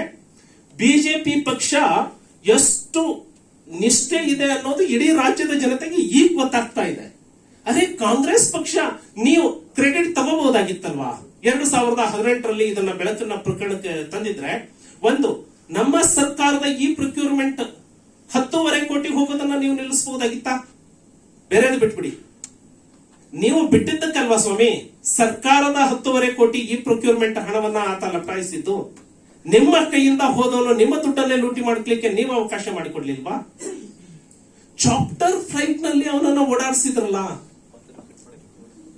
ಹ್ಯಾರಿಸ್ ಅವರ ಮಗ ಅರೆಸ್ಟ್ ಆದ್ರೂ ಪರವಾಗಿಲ್ಲ, 3 ತಿಂಗಳು ಜೈಲಲ್ಲಿ ಕಳೆದ್ರೂ ಪರವಾಗಿಲ್ಲ. ಶ್ರೀಕಿ ಮಾತ್ರ ಅರೆಸ್ಟ್ ಆಗಬಾರದು ಅಂದ್ರೆ ಎಂತ ಹಿತಾಸಕ್ತಿ ಇರಬಹುದು?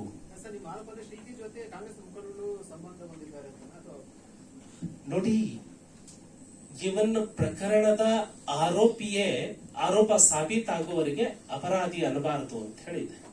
ಹಾಗಾಗಿ ನಾನು ಇವರನ್ನ ಬಟ್ಟು ಮಾಡಿ ತೋರಿಸೋದಿಲ್ಲ.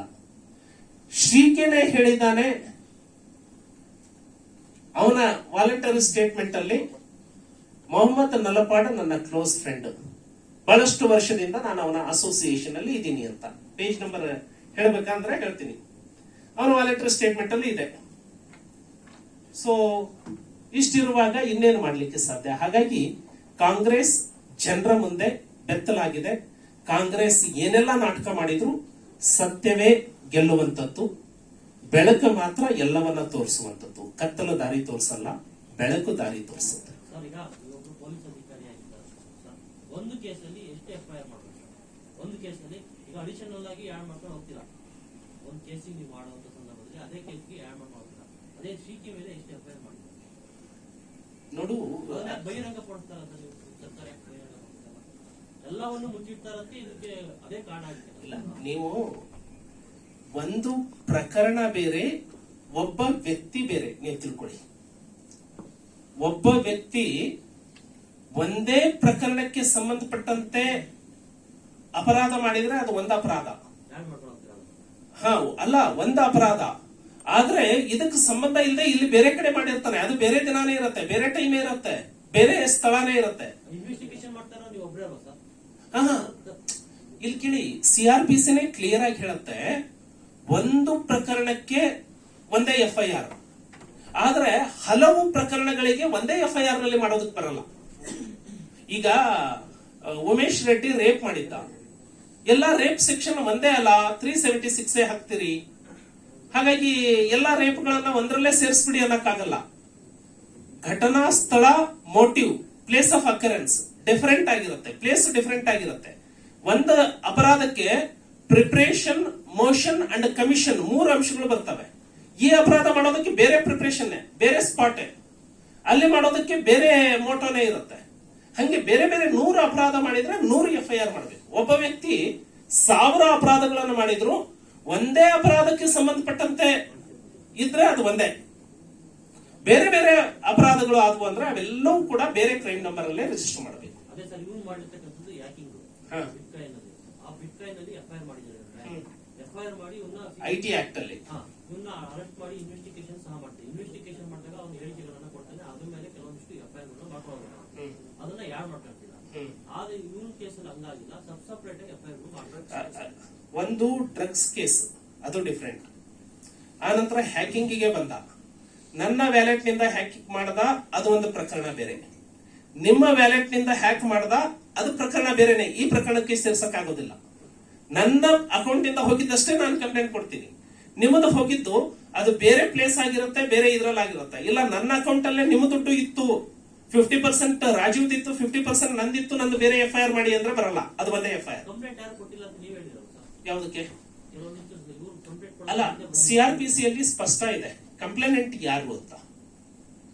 ಒಂದು ಸಂಜ್ಞೇಯ ಅಪರಾಧ ನಡೆದ ಮೇಲೆ ಅದರ ಮಾಹಿತಿಯನ್ನ ತಿಳಿದ ಈ ಭಾರತ ದೇಶದ ಯಾವುದೇ ವ್ಯಕ್ತಿ ದೂರುದಾರನ ಆಗಬಹುದು.